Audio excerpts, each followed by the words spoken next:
मैं रात में लुकिज्म का नया चैप्टर पढ़ रहा था, तभी एक्साइटमेंट के कारण मुझे हार्ट अटैक आ गया और मेरी डेथ हो गई। लेकिन जब मैंने दोबारा आंखें खोली, मैं कोई इंसान नहीं था, बल्कि मैं एक टर्टल बन चुका था। वो भी एक ऐसे मिस्टीरियस फॉरेस्ट में जहाँ खतरनाक मॉन्स्टर्स हर जगह घूम रहे थे। इस जंगल में मॉन्स्टर्स हर जगह हैं, पर मेरे पास इनसे लड़ने के लिए कोई भी कॉम्बैट पावर नहीं है। मैं यहाँ पर क्यों फंस गया, मुझे कुछ नहीं पता। तभी अचानक एक दिन यहाँ का मौसम बहुत ही बिगड़ जाता है। आसमान से चमकीले क्रिस्टल्स गिरने लगते हैं और जो भी एनिमल्स उन क्रिस्टल्स को खाने की कोशिश करते हैं, उनकी बॉडी चेंज होने लगती है। वो एक मॉन्स्टर में बदल जाते हैं। मेरे साथ भी कुछ ऐसा ही होता है। मैं भी वहाँ पर पड़े हुए एक क्रिस्टल को उठाकर खाने लगता हूँ। तभी मेरे सामने सिस्टम विंडो ओपन होती है। इस चीज को देखकर मैं बहुत खुश हो जाता हूँ, क्योंकि सिस्टम को मैंने सिर्फ मानवास में ही देखा था। इस क्रिस्टल को खाने की वजह से 0.1% मेरी स्पीड बढ़ जाती है। मैं भर भर के वहाँ पर जितने भी क्रिस्टल्स पड़े होते हैं, मैं उन्हें खाने लगता हूँ और उन्हीं क्रिस्टल्स से अपना पूरा पेट भर लेता हूँ। मैं फैसला करता हूँ कि अब मैं सिस्टम की मदद से और ताकतवर बन के रहूंगा, क्योंकि उसके बाद ही मैं इवॉल्व कर सकता हूँ। तभी मेरे सामने एक रैट मॉन्स्टर आता है और इस रैट मॉन्स्टर को देखकर मुझे याद आता है,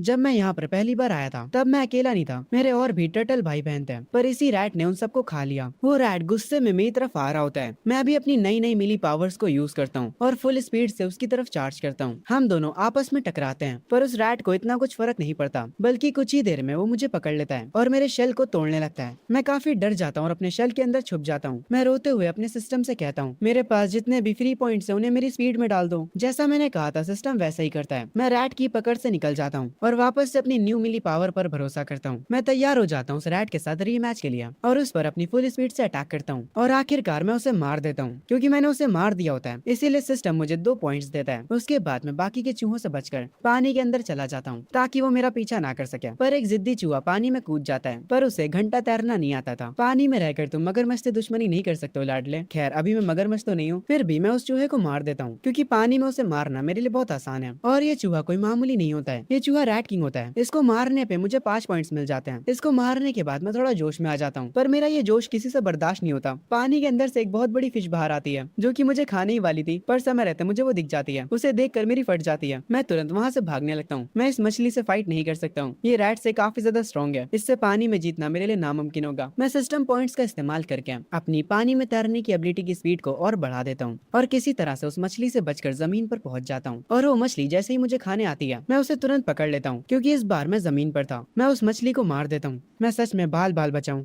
मानो या ना मानो, मैं ताकतवर हो चुका हूँ। इस मछली को मारने के बाद सिस्टम का नोटिफिकेशन आता है, मुझे कुछ पॉइंट्स मिलते हैं और मेरे जो स्टेट्स होते हैं वो मैक्स हो चुके होते हैं। सिस्टम मुझे बताता है कि अब मैं इवॉल्व कर सकता हूँ। मैं उन ऑप्शंस को चेक करता हूँ जिनमें मैं इवॉल्व कर सकता हूँ। उन ऑप्शंस में से मुझे एक ऑप्शन पसंद आता है, ब्लैक शुआन टर्टल, जो कि काफी स्ट्रॉन्ग भी है और उसका डिफेंस भी काफी अच्छा है। मैं उसी को चूज कर लेता हूँ। उसके तुरंत बाद एक जादू होता है और मैं अपने नए रूप में इवॉल्व हो जाता हूँ। इस फॉर्म में इवॉल्व होने के बाद मुझे जो स्किल्स मिली होती हैं, उन स्किल्स का इस्तेमाल करके मैं और स्ट्रॉन्ग एनिमीज को हरा सकता हूँ। तभी यहाँ का मौसम दोबारा से खराब हो जाता है और ये पिछली बार से भी ज्यादा खराब था। शायद से ये जो बारिश अब होने वाली है वो पहली वाली से भी ज्यादा खतरनाक होगी। मुझे और पावर चाहिए। जहाँ पर बारिश होने वाली थी, मैं उस डायरेक्शन में भागने लगता हूँ। तभी से ही शिफ्ट होता है ह्यूमंस के ऊपर। एक ओल्ड मैन हमें समझाते हैं कि ये जो बारिश हो रही है, इसकी वजह से उनकी मामूली दुनिया एक मॉन्स्टर्स की दुनिया से कनेक्ट हो चुकी है और हर कोई अपनी पावर्स को अवेक कर रहा है। और इसके इफेक्ट से जो मॉन्स्टर्स पैदा हो रहे हैं वो बहुत ही ज्यादा स्ट्रॉन्ग हैं। वो हमारे शहरों को तबाह करे जा रहे हैं। मुझे नहीं पता कि ह्यूमैनिटी कब तक इन मॉन्स्टर्स के आगे टिक पाएगी। तभी इस ओल्ड मैन के पास एक बंदा आता और कहता है, कमांडर, जो सेफ जगह हम बिल्ड कर रहे हैं वो ऑलमोस्ट रेडी होने वाली है। उसके रेडी होते ही हम सारे सिटीजन्स को वहाँ पर मूव कर देंगे। ओल्ड मैन कहता है, हमें अपने लोगों की सुरक्षा करनी होगी। तभी एक और पर्सन हैरानी में खड़ा होता और कहता है, कमांडर, एक दिक्कत हो गई है। जिस जंगल पर हम नजर रखे हुए थे, वहाँ पर एक ब्लैक पाइथन किसी और क्रिएचर से लड़ रहा है और वो जो भी क्रिएचर से लड़ रहा है वो क्रिएचर पाइथन से ज्यादा खतरनाक है। ये सब लोग हमारे एमसी को स्क्रीन पर देख रहे होते हैं। सीन शिफ्ट होता है वापस से मेरे ऊपर। मैं उस पाइथन को जख्मी तो कर देता हूँ, पर इस फाइट की वजह से मैं भी इंजर्ड हो चुका होता हूँ। ये सांप सच में स्ट्रॉन्ग है। मैंने अच्छी खासी एनर्जी का यूज कर लिया है, तब भी मैं अभी तक इसे हरा नहीं पाया हूँ। तभी वो सांप मुझे चारों तरफ से जकड़ लेता है। अगर मैंने अपनी पूरी ताकत नहीं लगाई तो ये सांप मुझे मार डालेगा, पर फिर भी किसी तरह उससे बचते हुए मैं उसे मार देता हूँ। इसे मारते ही मुझे 450 फ्री पॉइंट्स मिल जाते हैं। अगर मैं अपनी पूरी पावर का इस्तेमाल ना करता तो मैं अब तक मर चुका होता। किस्मत की वजह से आज मैं जीत गया। मैं जितना ज्यादा इस जंगल की गहराई में जा रहा हूँ, मुझे उतने ही ज्यादा ताकतवर मॉन्स्टर्स मिल रहे हैं। मुझे कुछ भी करके उनसे भी ज्यादा ताकतवर होना पड़ेगा। मेरे पास जितने भी फ्री पॉइंट्स होते हैं मैं उन्हें अपनी पावर में ऐड कर देता हूँ। तभी मैं देखता हूँ मेरे ऊपर एक हेलीकॉप्टर होता है। मतलब इंसान अभी भी इस दुनिया में है, पर ये लोग मुझे पहचानने नहीं वाले। इनके लिए तो मैं एक मॉन्स्टर हूँ और इनके पास वेपन्स भी हैं। मैं उन्हें देखते ही तुरंत छुपने के लिए चला जाता हूँ और जाकर झाड़ियों में छुप जाता हूँ। जिस सांप को मैंने मारा, ये लोग उसकी बॉडी के पास उतरते हैं। वो लोग उस सांप की बॉडी को एनालाइज करने लगते हैं हैं और सब टेस्ट करने के बाद उन्हें पता चलता है ये स्नेक असल में लेवल 3 का बीस्ट मॉन्स्टर था। उसके बाद ये लोग एक डिवाइस की मदद से कमांडर को रिपोर्ट करते हैं कि ये मॉन्स्टर एक लेवल 3 का बीस्ट था, जिसे देखकर वो कमांडर शॉक हो जाता है। वो बताता है पावर के मामले में इंसानियत अभी तक सिर्फ लेवल 2 तक पहुंच पाई है। इस लेवल 3 के सांप की जो बॉडी है ये बहुत ही ज्यादा कीमती है। इस बॉडी को उठा लो और इसे रिसर्च लैब में दे दो। और हाँ, इसकी बॉडी उठाते समय थोड़ा ध्यान रखना, जिस मॉन्स्टर ने इसे मारा है वो इससे भी ज्यादा स्ट्रॉन्ग होगा और वो कहीं आसपास में ही होगा। उसके बाद कमांडर वैनिश हो जाते हैं। दो सोल्जर्स आपस में बात कर रहे होते हैं और कह रहे होते हैं मुझे पता चला कि हमारे मास्टर जैंग लेवल 3 के किंग से बात करने की कोशिश कर रहे हैं। क्या वो लेवल 3 का इंसान हमारी मदद करेगा? पर दूसरा वाला सोल्जर कहता है नहीं, मुझे नहीं लगता। मुझे लगता है कि इंसानियत इन मॉन्स्टर्स के आगे हार जाएगी। मैं इन लोगों की सारी बातों को सुन रहा होता हूँ जब ये लोग उस सांप की बॉडी को ले जा रहे होते हैं। ये दुनिया काफी तेजी से बदल रही है। मुझे जिंदा रहने के लिए और ज्यादा ताकतवर बनना होगा। तभी गलती से मेरा पैर एक लकड़ी पर पड़ जाता है, जिसकी वजह से उन सोल्जर्स को आवाज आ जाती है। वो लोग तुरंत अपनी गन तान लेते हैं और मेरी तरफ आने लगते हैं। पर तभी यहाँ पर एक वुल्फ मॉन्स्टर आ जाता है, जिसे देखकर वहाँ के इंसान सारे भागने लगते हैं। और ये वुल्फ अकेला नहीं होता, बल्कि यहाँ पर इनकी पूरी गैंग आ चुकी होती है। इंसानों से जितना हो सकता है वो उन्हें गोलियों से मारने की कोशिश करते हैं और चुपचाप अपने टैंक में वापस चले जाते हैं और यहाँ से निकलने लगते हैं। मैं अपनी झाड़ियों से बाहर निकलता हूँ। एक तो ये इंसान चले गए और मेरे लिए इन मॉन्स्टर्स को छोड़ गए। मुझे देखते ही वो वुल्फ तुरंत मुझ पर अटैक करने आते हैं। असल में ये वुल्फ साथ में काम करते हैं और ये लोग बार बार मेरी चोट पर ही वार कर रहे हैं। अगर ये फाइट ज्यादा देर तक चली तो मेरे जीतने के चांसेस कम होते जाएंगे। मैं अपने रैम्पेज मोड को ऑन करता हूँ और अपनी फुल पावर यूज करने के लिए तैयार हो जाता हूँ और उन सारे भेड़ियों पर अटैक करने लगता हूँ। इन भेड़ियों का जो किंग होता है मैं डायरेक्ट उस पर अटैक करता हूँ और उसे मार भी देता हूँ, जिसे देखकर सारे भेड़िए यहाँ से भाग जाते हैं। वुल्फ किंग को मारने की वजह से मुझे 380 पॉइंट्स मिलते हैं। ये देखकर मैं खुश होता हूँ, पर पूरे दिन मेहनत करने के बाद मैं बहुत ही ज्यादा भूखा हो जाता हूँ और इस भूख के कारण मैं वुल्फ किंग को ही खा जाता हूँ और इसको खाते ही मुझे 120 पॉइंट्स एक्स्ट्रा मिल जाते हैं। ये देखकर मैं समझ जाता हूँ मैं जितना ज्यादा स्ट्रॉन्ग मॉन्स्टर्स को खाऊंगा मुझे उसके भी पॉइंट्स मिलेंगे। मेरे पास अच्छे खासे पॉइंट्स हो चुके होते हैं। ये देखकर मैं काफी ज्यादा जोश में आ जाता हूँ। चलो चलो, अब किसको लड़ना है मेरे से, आ जाओ। मैं नहीं डरता किसी से। मैं अब पहले जैसा कमजोर और छोटा नहीं हूँ। मैं तो ऐसे ये सारी बातें कर रहा था, पर भगवान तो उसको चैलेंज मान लेते हैं और मेरे सामने एक ताकतवर टाइगर बीस्ट को भेज देते हैं जो कि लेवल 4 का होता है। भगवान जी, मैं बस मजाक कर रहा था। टाइगर को देखकर मेरी फट जाती है। वो टाइगर दौड़ते हुए मेरी तरफ आने लगता है और मुझे जमीन पर गिरा देता है। मैं गया, अब मैं बच नहीं सकता। जब वो टाइगर मुझे खाने जा रहा था मैं तुरंत उससे कहता हूँ मेरे बॉस मुझे छोड़ दो। ये सुनने के बाद वो टाइगर हंसने लगता है और कहता है भेड़िए भौंकने के अलावा कुछ नहीं करते हैं और वो क्रोकोडाइल तो बस कीचड़ में घुमा करता है और बेवकूफ भालू को तो बस अपने शहद की चिंता होती है। ये लोग जंगल के राजा बनने के लायक नहीं है। तुमने मुझे बॉस कहा, मतलब तुम जान चुके हो मेरे अंदर राजा बनने की काबिलियत है। मैं ही इस जंगल का राजा हूँ। मैं उस टाइगर को बोलते हुए देख हैरान हो जाता हूँ। मैं उससे पूछता हूँ क्या सारे लेवल 4 के बीस्ट बात कर सकते हैं? वो टाइगर मुझे छोड़ देता और कहता है देखो आज मैं बहुत अच्छे मूड में हूँ तो तुम यहाँ से चले जाओ। मुझसे फालतू के सवाल मत पूछो। थोड़ा टाइम बीत जाता है पर मैं उस टाइगर को छोड़कर यहाँ से नहीं जाता। वो टाइगर लेटा होता है और मैं उससे कहता हूँ बॉस मेरे पास आपके लिए एक डील है। इस जंगल में बहुत सारी नदियां हैं और उनके अंदर बहुत सारी मछलियां हैं जो कि काफी टेस्टी होती हैं। आप तो पानी के अंदर नहीं जा सकते, इसीलिए उन मछलियों को लाने में मैं आपकी मदद करूंगा। मैं अपने मन में कह रहा होता हूँ ये टाइगर मेरे जाल में फंस जाएगा, फर्क नहीं पड़ता ये कितना स्ट्रॉन्ग है, पर आखिर में ये भी एक बिल्ली है जिसका बस साइज बड़ा है। वो मछलियों को देखते ही अपना दिमाग खो देते हैं। मैं उस टाइगर से कहता हूँ अगर हर 5 दिन में तुम मेरे लिए एक लेवल 2 के बीस्ट को मार दो तो मैं तुम्हारे लिए मछलियां पकड़ कर लाऊंगा। टाइगर किंग मेरी बात मान लेता है। वो तुरंत यहाँ से जाता है और एक लेवल 2 के रैट को मार कर मेरे पास ले आता है और इसकी वजह से सिस्टम को लगता है कि उस रैट को मैंने मारा है और वो मुझे 345 पॉइंट्स दे देता है। उसके बाद मैं उस रैट को खा जाता हूँ जिसकी वजह से मुझे 120 पॉइंट्स और मिलते हैं। टाइगर मुझे गुस्से में देखता और कहता है मैंने तुम्हें लेवल 2 का मॉन्स्टर ला कर दिया, इसीलिए अपना वादा मत भूलना। मैं उस टाइगर से कहता हूँ अरे कोई दिक्कत की बात नहीं, मैं सब संभाल लूंगा। उसके बाद मैं उस टाइगर के लिए फिशिंग करने चला जाता हूँ। मेरे हाथ एक मछली तो आ जाती है, पर आज मुझे इस नदी में ज्यादा मछलियाँ दिख नहीं रही होती हैं। मैं ध्यान भी नहीं देता। मेरे पीछे एक क्रैब होता है। मैं जैसे उसे पलट कर देखता हूँ मेरी फट जाती है। ये बंदा पानी में और जमीन पर दोनों में ही लड़ सकता है। रैम्पेज मोड के साथ भी मैं इसे हरा नहीं पाऊंगा। वो मेरी तरफ आने लगता है। मैं उसे देखते ही समझ जाता हूँ अब भागने का टाइम है, पर उस क्रैब की स्पीड काफी ज्यादा तेज होती है। वो मेरे शेल को पकड़ लेता है। मैं टाइगर किंग को मदद की आवाज लगाता हूँ। टाइगर किंग मुझे बचाने के लिए तुरंत पानी में कूद जाता है और उस क्रैब को एक पंच मारता है। वो क्रैब डायरेक्ट पानी से निकलकर जमीन पर आ गिरता है और एक ही पंच में वो मर जाता है। और जिन भी मॉन्स्टर्स को टाइगर किंग मार रहा है मेरे साथ डील करने के बाद उनके पॉइंट्स मुझे मिल रहे हैं। इस क्रैब को मारने पर मुझे 850 पॉइंट्स मिलते हैं। मैं पानी से बाहर तो आ जाता हूँ पर मैं काफी ज्यादा जख्मी हो जाता हूँ। ये देखने के बाद टाइगर किंग मेरे पास आता और कहता है तुम्हें बहुत ज्यादा चोटें लग चुकी हैं, तुम ज्यादा दिन तक नहीं टिकने वाले, तुम अब मेरे किसी काम के नहीं रहे, अब मैं तुम्हें खा सकता हूँ। जैसे ही टाइगर किंग मुझे खाने आता है मैं अपने सारे पॉइंट्स को डिफेंस में डाल देता हूँ। जैसे ही टाइगर किंग अपने दांत मेरे शेल पर लगाता है सिस्टम मुझे बताता है कि अब मैं इवॉल्व कर सकता हूँ। हूँ। वो मुझे वापस से बहुत सारे ऑप्शंस देता है, पर उसमें से एक ऑप्शन मुझे काफी ज्यादा अट्रैक्ट करता है, जो कि होता है ड्रैगन ब्लड टर्टल। मैं ये नाम देखकर ही समझ जाता हूँ कि ये ऑप्शन मेरे लिए सबसे परफेक्ट है। मैं ड्रैगन ब्लड टर्टल को सेलेक्ट कर लेता हूँ और उसके बाद मैं इवॉल्व करना स्टार्ट कर देता हूँ, जिसे देखकर टाइगर किंग हैरान हो जाता है। वो कहता है तुम तो सच में इवॉल्व हो गए। मैं उससे कहता हूँ क्या अब भी तुम मुझे मारने का ट्राई करोगे? टाइगर किंग कहता है अब मुझे तुमसे कोई दिक्कत नहीं है, इसीलिए मैं तुम्हें नहीं मारूंगा, हम अभी भी पार्टनर्स हैं। मैं पानी में जाते हुए कह रहा होता हूँ सच में जब तुम पावरफुल हो जाते हो तब लोग तुमसे अपना काम निकलवाने का सोचते हैं। पहले तुम मुझे मारने का ट्राई कर रहे थे, पर अब तुम मुझे छोड़ रहे हो। बस इंतजार करो तुम बड़ी बिल्ली, जैसे ही मैं एक और बार इवॉल्व करता हूँ तब देखेंगे कौन किसको खाता है। आगे कुछ दिन बीत जाते हैं। मैंने इस नदी के सारे मॉन्स्टर्स को हंट कर लिया है। अब इस नदी में ज्यादा मॉन्स्टर्स बचे नहीं हैं। तभी मुझे एक जगह से काफी ज्यादा एनर्जी फील होती है। मैं समझ जाता हूँ यहाँ पर एक बहुत ही खतरनाक मॉन्स्टर है। जब मैं ये सारी बातें कर रहा होता हूँ तभी वो मॉन्स्टर जाग जाता है, जिसे देखकर मैं डर जाता हूँ। मैं तुरंत सिस्टम से कहता हूँ मेरे सारे पॉइंट्स को डिफेंस में ऐड कर दो। वो मॉन्स्टर अपनी गुफा से बाहर निकलता है। मैं तुरंत जमीन पे जाने के लिए पानी से निकलने लगता हूँ। मैं पानी से बाहर आता हूँ। अच्छा हुआ मैं काफी स्मार्ट था और समय रहते बाहर आ गया, क्योंकि मैं उस मॉन्स्टर को बाहर ले आया हूँ। इसीलिए मेरा पार्टनर टाइगर किंग तुरंत उठ जाता है। वो तैयार होता है उस मॉन्स्टर से लड़ने के लिए। मैं उस मॉन्स्टर को देखता हूँ, तभी वो जो सांप होता है वो भी बात करने लगता है। वो टाइगर से कहता है तो अब छोटे शेर तेरी इतनी हिम्मत कि तू मुझे चैलेंज करेगा? टाइगर अपनी पावर को एक्टिवेट करता है और तुरंत अटैक के लिए आगे बढ़ता है। वो सांप कह रहा होता है तू सच में बेवकूफ है। इनकी लड़ाई स्टार्ट हो जाती है। ये देखकर मेरे चेहरे पर एक अजीब सी मुस्कान आती है। मैं सोच रहा होता हूँ अगर लड़ाई में ये दोनों मर जाते हैं तो सारा फायदा मुझे होगा। पर मैं देखता हूँ तभी यहाँ पर कोई पानी बरसा रहा है और मैं देखता हूँ यहाँ पर भेड़ियों का झुंड आ चुका है। और इन भेड़ियों को गिनने के बाद मुझे पता चलता है यहाँ पर टोटल 55 भेड़िए हैं। मुझे समझ आ चुका था इस लड़ाई का फायदा सिर्फ मैं ही उठाने का नहीं सोच रहा था। तभी से शिफ्ट होता है हेडक्वार्टर के ऊपर, जहाँ पर इंसान इस फाइट को स्क्रीन पर देख रहे होते हैं। वो लोग काफी हैरान होते हैं क्योंकि दोनों बीस्ट काफी ज्यादा खतरनाक हैं और लेवल 4 के हैं। इसीलिए कमांडर कहते हैं माउंट हुआ से एशियंट कल्टीवेटर्स को कांटेक्ट करो और जिन भी ह्यूमंस के पास पावर्स है उनको भी। मॉन्स्टर बहुत ज्यादा ही खतरनाक होते जा रहे हैं। एक बंदा रिपोर्ट लिए ओल्ड मैन को बताता है दुनिया में मॉन्स्टर्स आने के बाद हर एक कंट्री ने ट्राई किया कि वो पावरफुल मॉन्स्टर्स को काबू कर पाए, पर अब तक बहुत कम ही लोग ये कर पाए। एक स्नेक किंग मॉन्स्टर है साकुरा किंगडम में, जो कि डिमांड कर रहा है कि पूरी कंट्री उसके सांपों की गुलाम बन जाए। और वो मॉन्स्टर किंग डिमांड कर रहा है कि डेली उसे कल्टीवेटर्स का फ्लैश चाहिए। ये दुनिया का पता नहीं क्या होगा अगर हम उन मॉन्स्टर्स की बातों पर एग्री नहीं करते तो ये दुनिया तबाह हो सकती है। सीन शिफ्ट होता है मुझ पर। मैं एक पत्थर के पीछे छुपा होता हूँ और भेड़ियों को बाहर निकलते हुए देखता हूँ। ये सारे बस लेवल 2 के ही मॉन्स्टर्स हैं, मैं इन्हें संभाल सकता हूँ। पर तभी मैं देखता हूँ ये लोग यहाँ पर अकेले नहीं आए होते हैं। इनके साथ इनका लीडर यानी किंग भी है, जिसे देखकर मैं थोड़ा शॉक हो जाता हूँ क्योंकि एक आइस वुल्फ है। इस आइस वुल्फ के यहाँ आने की वजह से यहाँ पर ठंड काफी बढ़ जाती है। आइस वुल्फ को देखकर पानी से एक क्रोकोडाइल निकलता है और कहता है तुझे क्या लगा था भेड़िया, पानी के अंदर कोई किंग नहीं है? मैं दूर से खड़ा इन दोनों मॉन्स्टर्स के स्टेट्स देख रहा होता हूँ और इनके स्टेट्स सच में काफी ज्यादा कमाल के होते हैं। ये दोनों प्योर किलिंग मशीन है। वो आइस वुल्फ किंग आवाज लगाकर अपने बाकी के साथियों को बुला लेता है। टाइगर भी अपनी फाइट में बिजी था उस सांप के साथ। टाइगर एक पंच मारता है और उस सांप की एक आंख फोड़ देता है। क्रोकोडाइल भी जमीन पर आ जाता है। ये देखकर आइस वुल्फ अपने बाकी के साथियों के साथ उस पर अटैक कर देता है। इन दो मॉन्स्टर्स की फाइट यहाँ पर शुरू हो जाती है। मैं देखता हूँ टाइगर ने सांप को काफी ज्यादा जख्मी कर दिया होता है, इसीलिए अब मैं अपनी पावर यूज करने का फैसला करता हूँ और अपनी फुल पावर से उस सांप पर अटैक करता हूँ और उसे मार देता हूँ। ये सांप असल में पाइथन्स का किंग होता है। इसको मारने के बाद मुझे 1320 पॉइंट्स मिलते हैं। मैं टाइगर के पास जाता हूँ और वो काफी ज्यादा जख्मी होता है। मैं उसके पास जाकर कहता हूँ तुम्हें तो बहुत ज्यादा चोटें लग चुकी हैं, तुम ज्यादा दिनों तक नहीं टिक पाओगे, इससे अच्छा तुम मेरा खाना क्यों नहीं बन जाते हैं? ये बंदा टाइगर किंग से बदला ले रहा है। ये सुनने के बाद टाइगर किंग को बहुत ज्यादा गुस्सा आता है और वो कहता है तुम्हारे जैसे एक छोटे टर्टल की इतनी औकात की वो मुझसे ऐसे बात करेगा? जब तुम अपने शेल के अंदर थे तब मैं इस पूरे जंगल पर राज कर रहा था। मैं घायल हूँ तभी घातक हूँ। ये कहने के बाद टाइगर मुझ पर अटैक करता है, पर उसके अटैक का मुझ पर कोई भी असर नहीं होता क्योंकि मेरा डिफेंस काफी ज्यादा हो चुका है। उसके बाद मैं टाइगर पर अटैक करता हूँ, जिसकी वजह से टाइगर दूर जाकर गिरता है और उसके बाद मैं पास आकर उसे मार देता हूँ, जिसकी वजह से मुझे 1250 पॉइंट्स मिलते हैं। मैं उसे मारने के बाद उसे खा भी जाता हूँ और यहाँ से निकल जाता हूँ। दूर से ये चीज क्रोकोडाइल देख रहा होता है और वो कहता है क्या उस टर्टल ने अभी अभी किंग टाइगर को मार दिया? आइस वुल्फ जो कि अभी कुछ देर पहले उससे लड़ रहा था, वो भी अब उसके साथ खड़े होकर मेरे बारे में बातें करने लगता और कहता है नहीं ऐसा नहीं हो सकता, टाइगर किंग जख्मी होने की वजह से मरा है, वो टर्टल बस लकी था। क्रोकोडाइल कहता है तुम बिल्कुल सही कह रहे हो, टाइगर कम से कम हमारे जितना स्ट्रॉन्ग था, ऐसा हो ही नहीं सकता कि एक छोटा सा टर्टल उसे मार दे। ये कहकर वो दोनों हंसने लगते हैं। मैंने जो टाइगर किंग को खाया था उसकी वजह से मुझे 350 पॉइंट्स और मिल जाते हैं। अब क्योंकि मैंने टाइगर किंग और पाइथन किंग को मार दिया है, इसीलिए अब इस जंगल में मुझसे ज्यादा स्ट्रॉन्ग बस कुछ ही लोग बचे हैं। थोड़ा ही समय में मैं इस जंगल में सबसे ज्यादा स्ट्रॉन्ग बन जाऊंगा। ये कहने के बाद मैं हंसने लगता हूँ। तभी मैं पेड़ों के ऊपर से एक इंसान को जाते हुए देखता हूँ। मैं सोचता हूँ क्या ये वही कल्टीवेटर है जिसके बारे में वो लोग बात कर रहे थे? मैं उस कल्टीवेटर का पीछा करता हूँ। उस कल्टीवेटर के सामने एक बियर होता है जो कि चिल्लाते हुए उससे कहता है इंसान हो तुम्हें तुम्हारी औकात समझ नहीं आती क्या? वो अपने एक ही हाथ से एक पत्थर को तोड़ देता है। कल्टीवेटर पेड़ पर से उतरता है। वो इस गुस्से से भरे भालू को देखा और कहता है, क्या हुआ, तुम्हें इंसानों से इतनी दिक्कत क्यों है? क्या इंसानों ने तुम्हारा शहद खा लिया? यार उन बूढ़े लोगों ने मुझे यहाँ पर भेज दिया। उन्होंने मुझसे कहा था कि ये बीस्ट मुझसे बस थोड़ा सा ही ज्यादा स्ट्रॉन्ग होगा, पर ये तो और ज्यादा स्ट्रॉन्ग लग रहा है। उन बूढ़ों ने मुझे यहाँ पर फंसा दिया। भाई तो खुद बूढ़ा आदमी है। खैर दूर से मैं उस कल्टीवेटर को देख रहा होता हूँ और उसके स्टेट्स को चेक करता हूँ। ये कल्टीवेटर लेवल 3 का होता है, पर ये इंसान बियर किंग के आगे नहीं टिक पाएगा। कल्टीवेटर अपनी तलवार उठाकर कहता है, ओए काले भालू, मेरे सामने अपने घुटनों पर बैठ जाओ। तुम मेरे पावर सर्कल में आ चुके हो। कल्टीवेटर के पास से एनर्जी रिलीज होने लगती है, जिसे देखकर मैं कहता हूँ, ये एनर्जी तो काफी स्कैरी लग रही है। क्या ये इस कल्टीवेटर की कोई स्किल है? कल्टीवेटर की उस एनर्जी को निकलता हुआ देख बियर किंग कहता है, अगर मैं कोई लेवल 3 का मॉन्स्टर होता तो मुझे डर लगता, पर अब तुम्हारी पावर मेरा कुछ नहीं बिगाड़ पाएगी। कल्टीवेटर अपनी पावर को एक्टिवेट करता और कहता है, आज मैं तुम्हें ह्यूमंस की सीक्रेट आर्ट दिखाऊंगा। उस जंगल का पूरा वेदर चेंज हो जाता है। कल्टीवेटर की पावर इस पूरे जंगल को ही घेर लेती है। ये देखकर मैं कहता हूँ, मैं इस पावर के सर्कल में आ चुका हूँ, मैं इससे बच नहीं पाऊंगा। ये खतरनाक पावर देखकर बियर किंग कहता है, रुको, इंसान चाहते हैं कि हम उनकी मदद करें, है ना, ताकि हम उनके लिए दूसरे मॉन्स्टर से लड़ सके, है ना। कल्टीवेटर अपनी पावर को बंद करते हुए कहता है, इंसानों के लिए सेफ जगह बन चुकी है और हमने उन्हें वहाँ पर मूव कर दिया है। अगर हम बिना लड़े इस मैटर को सॉल्व कर पाते हैं तो ये ग्रेट होगा, और अगर तुम मेरी बात नहीं मानते हो तो ये बुरा होगा। बियर किंग कहता है, ठीक है, मैं तुम्हारी बात मान लेता हूँ। तुम्हारी इस एनर्जी से मुझे चोट तो पहुंची थी, पर मैं तुम्हें बता दूं, इस जंगल में मेरे जैसे 4 और बीस्ट हैं जो कि मेरी तरह ही ताकतवर हैं। अगर उन्हें गुस्सा आ गया तो ना तो तुम लड़ पाओगे और ना ही यहाँ से भाग पाओगे। ये सुनने के बाद कल्टीवेटर को गुस्सा आता और वो कहता है, तुमने क्या कहा? मैं लड़ भी नहीं पाऊंगा और भाग भी नहीं पाऊंगा? अगर तुम मुझे खा सकते हो तो मुझे खा कर दिखाओ। ये सुनने के बाद बियर किंग उसकी तरफ बढ़ता और कहता है, अब तुम खुद से मुझे दावत का इन्विटेशन दे रहे हो, इसीलिए मुझ पर इल्जाम मत लगाना।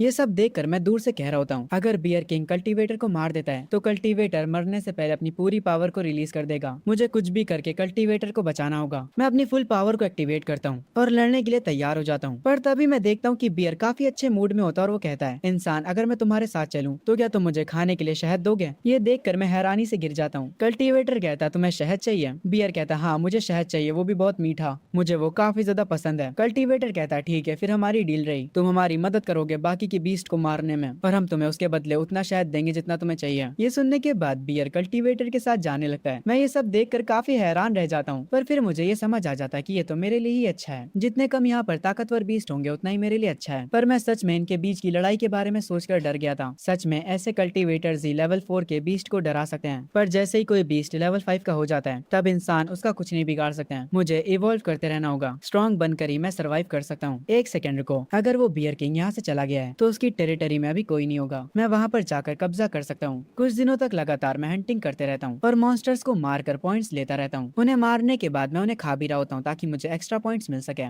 मैं पानी से बाहर निकलता हूँ और सिस्टम से कहता हूँ, सिस्टम मेरी स्ट्रेंथ और स्पीड को मैक्स आउट कर दो और मेरे पास उसके बाद जितने भी पॉइंट्स बचे उन्हें डिफेंस में डाल दो। सिस्टम वही करता है जैसा मैं कहता हूँ। मैं एक पावर सर्कल के अंदर चला जाता हूँ और जब मैं उस सर्कल से निकलता हूँ तब मेरा लुक चेंज हो चुका होता है। मैं खुद को पानी में देखता हूँ, पर मैं अभी भी कूल नहीं दिखता क्योंकि मैं इतने दिनों से हंटिंग कर रहा था। इसीलिए मैं लेवल 4 के मिड स्टेज तक पहुंच जाता हूँ और मुझे एक मॉक टैलेंट भी मिलता है, पर वो टैलेंट बहुत ही ज्यादा यूजलेस है, इसलिए मैं थोड़ा उदास हो जाता हूँ। तभी थोड़ी देर बाद मैं सोचता हूँ, वेट, अगर मैं स्टैब और टाउंट को एक साथ एक्टिवेट करता हूँ तो शायद से मैं बहुत ही ज्यादा खतरनाक बन सकता हूँ, और ये करने के बाद जो भी मुझ पर अटैक करेगा वो उतनी ही जल्दी मारा जाएगा। मैं बहुत ही ज्यादा जोश में आ जाता हूँ और कहता हूँ, आइस वुल्फ किंग और जाइंट क्रोकोडाइल किंग, तुम्हारा दादा तुम्हें सबक सिखाने आ रहा है। ये कहकर मैं उनके पास जाने लगता हूँ। जब मैं उनके पास जाता हूँ तो आइस वुल्फ किंग बताता है, टर्टल किंग, असल में मैंने जाइंट क्रोकोडाइल किंग के साथ एक डील करी है। इस जंगल की सारी नदियाँ क्रोकोडाइल किंग को बिलोंग करती हैं और इस जंगल की सारी जमीन मेरी है। क्रोकोडाइल किंग कहता है, ओए छोटे कछुए, यहाँ से चला जा, हमारे पास तेरे लिए कुछ भी नहीं है। पर मैं उनसे कहता हूँ, नहीं नहीं, मैं तुम्हारी बात पर एग्री नहीं करता। अगर कोई नॉर्मल कछुआ होता तो वो तुमसे डर जाता, पर मैं तो टर्टल किंग हूँ, मुझे सब कुछ चाहिए। ये कहते हुए मैं अपनी स्किल टॉन्ट का इस्तेमाल करता हूँ और जैसे ही मैं अपनी इस स्किल को एक्टिवेट करता हूँ, आइस वुल्फ किंग और क्रोकोडाइल को गुस्सा आ जाता है। क्रोकोडाइल अपनी टेल से मुझ पर अटैक करता है और आइस वुल्फ भी मेरे ऊपर अटैक करता है, पर मेरा डिफेंस इनके अटैक से कुछ ज्यादा ही ताकतवर होता है। इनके अटैक्स का मुझ पर कोई फर्क नहीं पड़ता, पर क्योंकि इन लोगों ने मुझे टच कर लिया है इसीलिए मैं तुरंत अपनी स्टैब एबिलिटी को एक्टिवेट करता हूँ। ये करते ही आइस वुल्फ मर जाता है और मुझे 1600 पॉइंट्स मिल जाते हैं, और उसके तुरंत बाद क्रोकोडाइल किंग भी, जिससे मुझे 2200 पॉइंट्स मिलते हैं। मैं अपनी पावर से एनर्जी का एक गोला बनाता हूँ और हवा में जंप मारता हूँ और उस गोले से इन किंग्स की आर्मी पर अटैक करता हूँ। वो सब दूर जाकर गिरते हैं। मैं एक के बाद एक से लड़े जा रहा था और उन्हें मारे जा रहा था। इन्हें मारने की वजह से मुझे फ्री पॉइंट्स भी मिले जा रहे थे,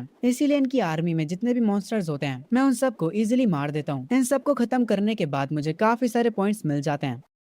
सीन शिफ्ट होता है इंसानों के हेडक्वार्टर्स पर। वो लोग इस फाइट पर नजर रख रहे होते हैं। वो लोग फैसला नहीं कर पा रहे होते कि मेरा जन्म इस कंट्री के लिए ब्लेसिंग है या फिर कर्स। एक चश्मे वाला आदमी कहता है, ये जंगल, इस जंगल का नाम तो इमोर्टल रिज है। ये तो वो एरिया है जो कि नॉर्थ वेस्ट फोर्ट्रेस मॉनिटर करता है। वो कल्टीवेटर जिसे हमने भेजा था वो माउंट हुआ से है। उसने रिसेंटली लेवल 4 के ब्लैक बियर को अपने जाल में फंसा लिया और अब वो बियर नॉर्थ वेस्ट को गार्ड कर रहा है। इसीलिए पावर के मामले में नॉर्थ वेस्ट फोर्ट्रेस रॉक की तरह सॉलिड हो चुका है। एक आर्मी वाला कमांडर कहता है, सर आपने बिल्कुल सही कहा, सेफ्टी के मामले में नॉर्थ वेस्ट फोर्ट्रेस नंबर 1 पर आता है। एक दूसरा बंदा कहता है, साउथर्न फोर्ट्रेस के पास लेवल 3 का कल्टीवेटर है और उनके पास मिड लेवल 4 का एक मॉन्स्टर किंग है। ईस्टर्न और नॉर्थर्न फोर्ट्रेस समंदर के किनारे पड़ते हैं, इसीलिए उन दोनों को मॉन्स्टर से खतरा है। इसीलिए वो हर टाइम प्रेशर में रहते हैं। ब्लू कपड़ों वाला चश्मिश बंदा कहता है, जो बूढ़ा आदमी पहले उस फॉरेस्ट में गया था उसे वहाँ दोबारा भेजो ताकि वो इस नए टर्टल किंग से बात कर सके। उसके बाद वो लोग एक माइक का यूज करते हैं ताकि वो उस बूढ़े आदमी को वीडियो कॉल कर सके। पर जैसे ही वो बूढ़ा आदमी सामने आता है वो कहता है, भाड़ में जाओ तुम लोगों ने क्या मुझे कोई दुकान समझ लिया है? जो तुम्हें चाहिए वो मैं ला कर दूं? मेरी स्पेशल स्किल भी उसके सामने कोई काम की नहीं है। यहाँ तक कि बियर किंग ने भी मुझसे कहा है कि वो तक टर्टल किंग को नहीं हरा सकता। उसके बाद वो बूढ़ा आदमी कॉल काट देता है और यहाँ से चला जाता है। ये सुनने के बाद कमांडर कहते हैं, इसका मतलब है वो टर्टल किंग लेवल 5 का बीस्ट है। तभी हेडक्वार्टर के सिस्टम पर एक अलर्ट आ जाता है। उन्हें पता चलता है कि ईस्टर्न फोर्ट्रेस की तरफ सी मॉन्स्टर्स ने अटैक कर दिया है। वो लोग तुरंत जाकर स्क्रीन पर देखते हैं। तब उन्हें पता चलता है कि काफी लार्ज स्केल में सी मॉन्स्टर्स ईस्टर्न फोर्ट्रेस की तरफ जा रहे हैं। ये देखने के बाद हेडक्वार्टर्स के लोग शॉक हो जाते हैं क्योंकि ये एक लेवल 1 का अलर्ट था। कमांडर ये देखकर तुरंत एक्शन लेते हैं। वो लोग कहते हैं कि ईस्टर्न फोर्ट्रेस को खबर करो कि वो लोग रेडी हो जाए फुल वेपन्स के साथ। तभी आर्मी चीफ कहता है, इस अटैक में कुछ तो गलत है। ये तो ऐसा हो रहा है जैसे सारे सी मॉन्स्टर्स ईस्टर्न फोर्ट्रेस पर अटैक करना चाह रहे हो। जरूर से इन सी मॉन्स्टर्स के पीछे इनका कोई किंग होगा जिसने इन्हें ऑर्डर्स दिया है। कमांडर ये सुनने के बाद अपनी चेयर पर बैठ जाते हैं। वो पूरी तरह से उम्मीद हार जाते हैं। वो कहते हैं, अभी अभी लेवल 5 के टर्टल किंग की मुसीबत हमारे सर पर थी और अभी ये सी मॉन्स्टर्स का अटैक, क्या सच में भगवान इस दुनिया को तबाह करना चाहते हैं? तभी वापस से सीन शिफ्ट होता है अपने टर्टल भाई साहब पर, जो कि अपनी पावर्स का यूज करके वहाँ से सारे मॉन्स्टर्स को भगा देता है। उसके बाद वो जाता है आइस वुल्फ की बॉडी के पास और उसे जाकर खाने लगता है, जिसकी वजह से उसको 620 पॉइंट्स एक्स्ट्रा मिलते हैं। मैं इन सारे पॉइंट्स को डिफेंस में लगा देता हूँ। सिस्टम मुझे बताता है कि मेरे स्टेट्स वापस से फुल हो चुके हैं और मैं दोबारा से इवॉल्व कर सकता हूँ। वो वापस से मुझे कई सारे एवोल्यूशंस के ऑप्शंस दिखाता है। मैं उन सबको अच्छे से देखकर चेक करता हूँ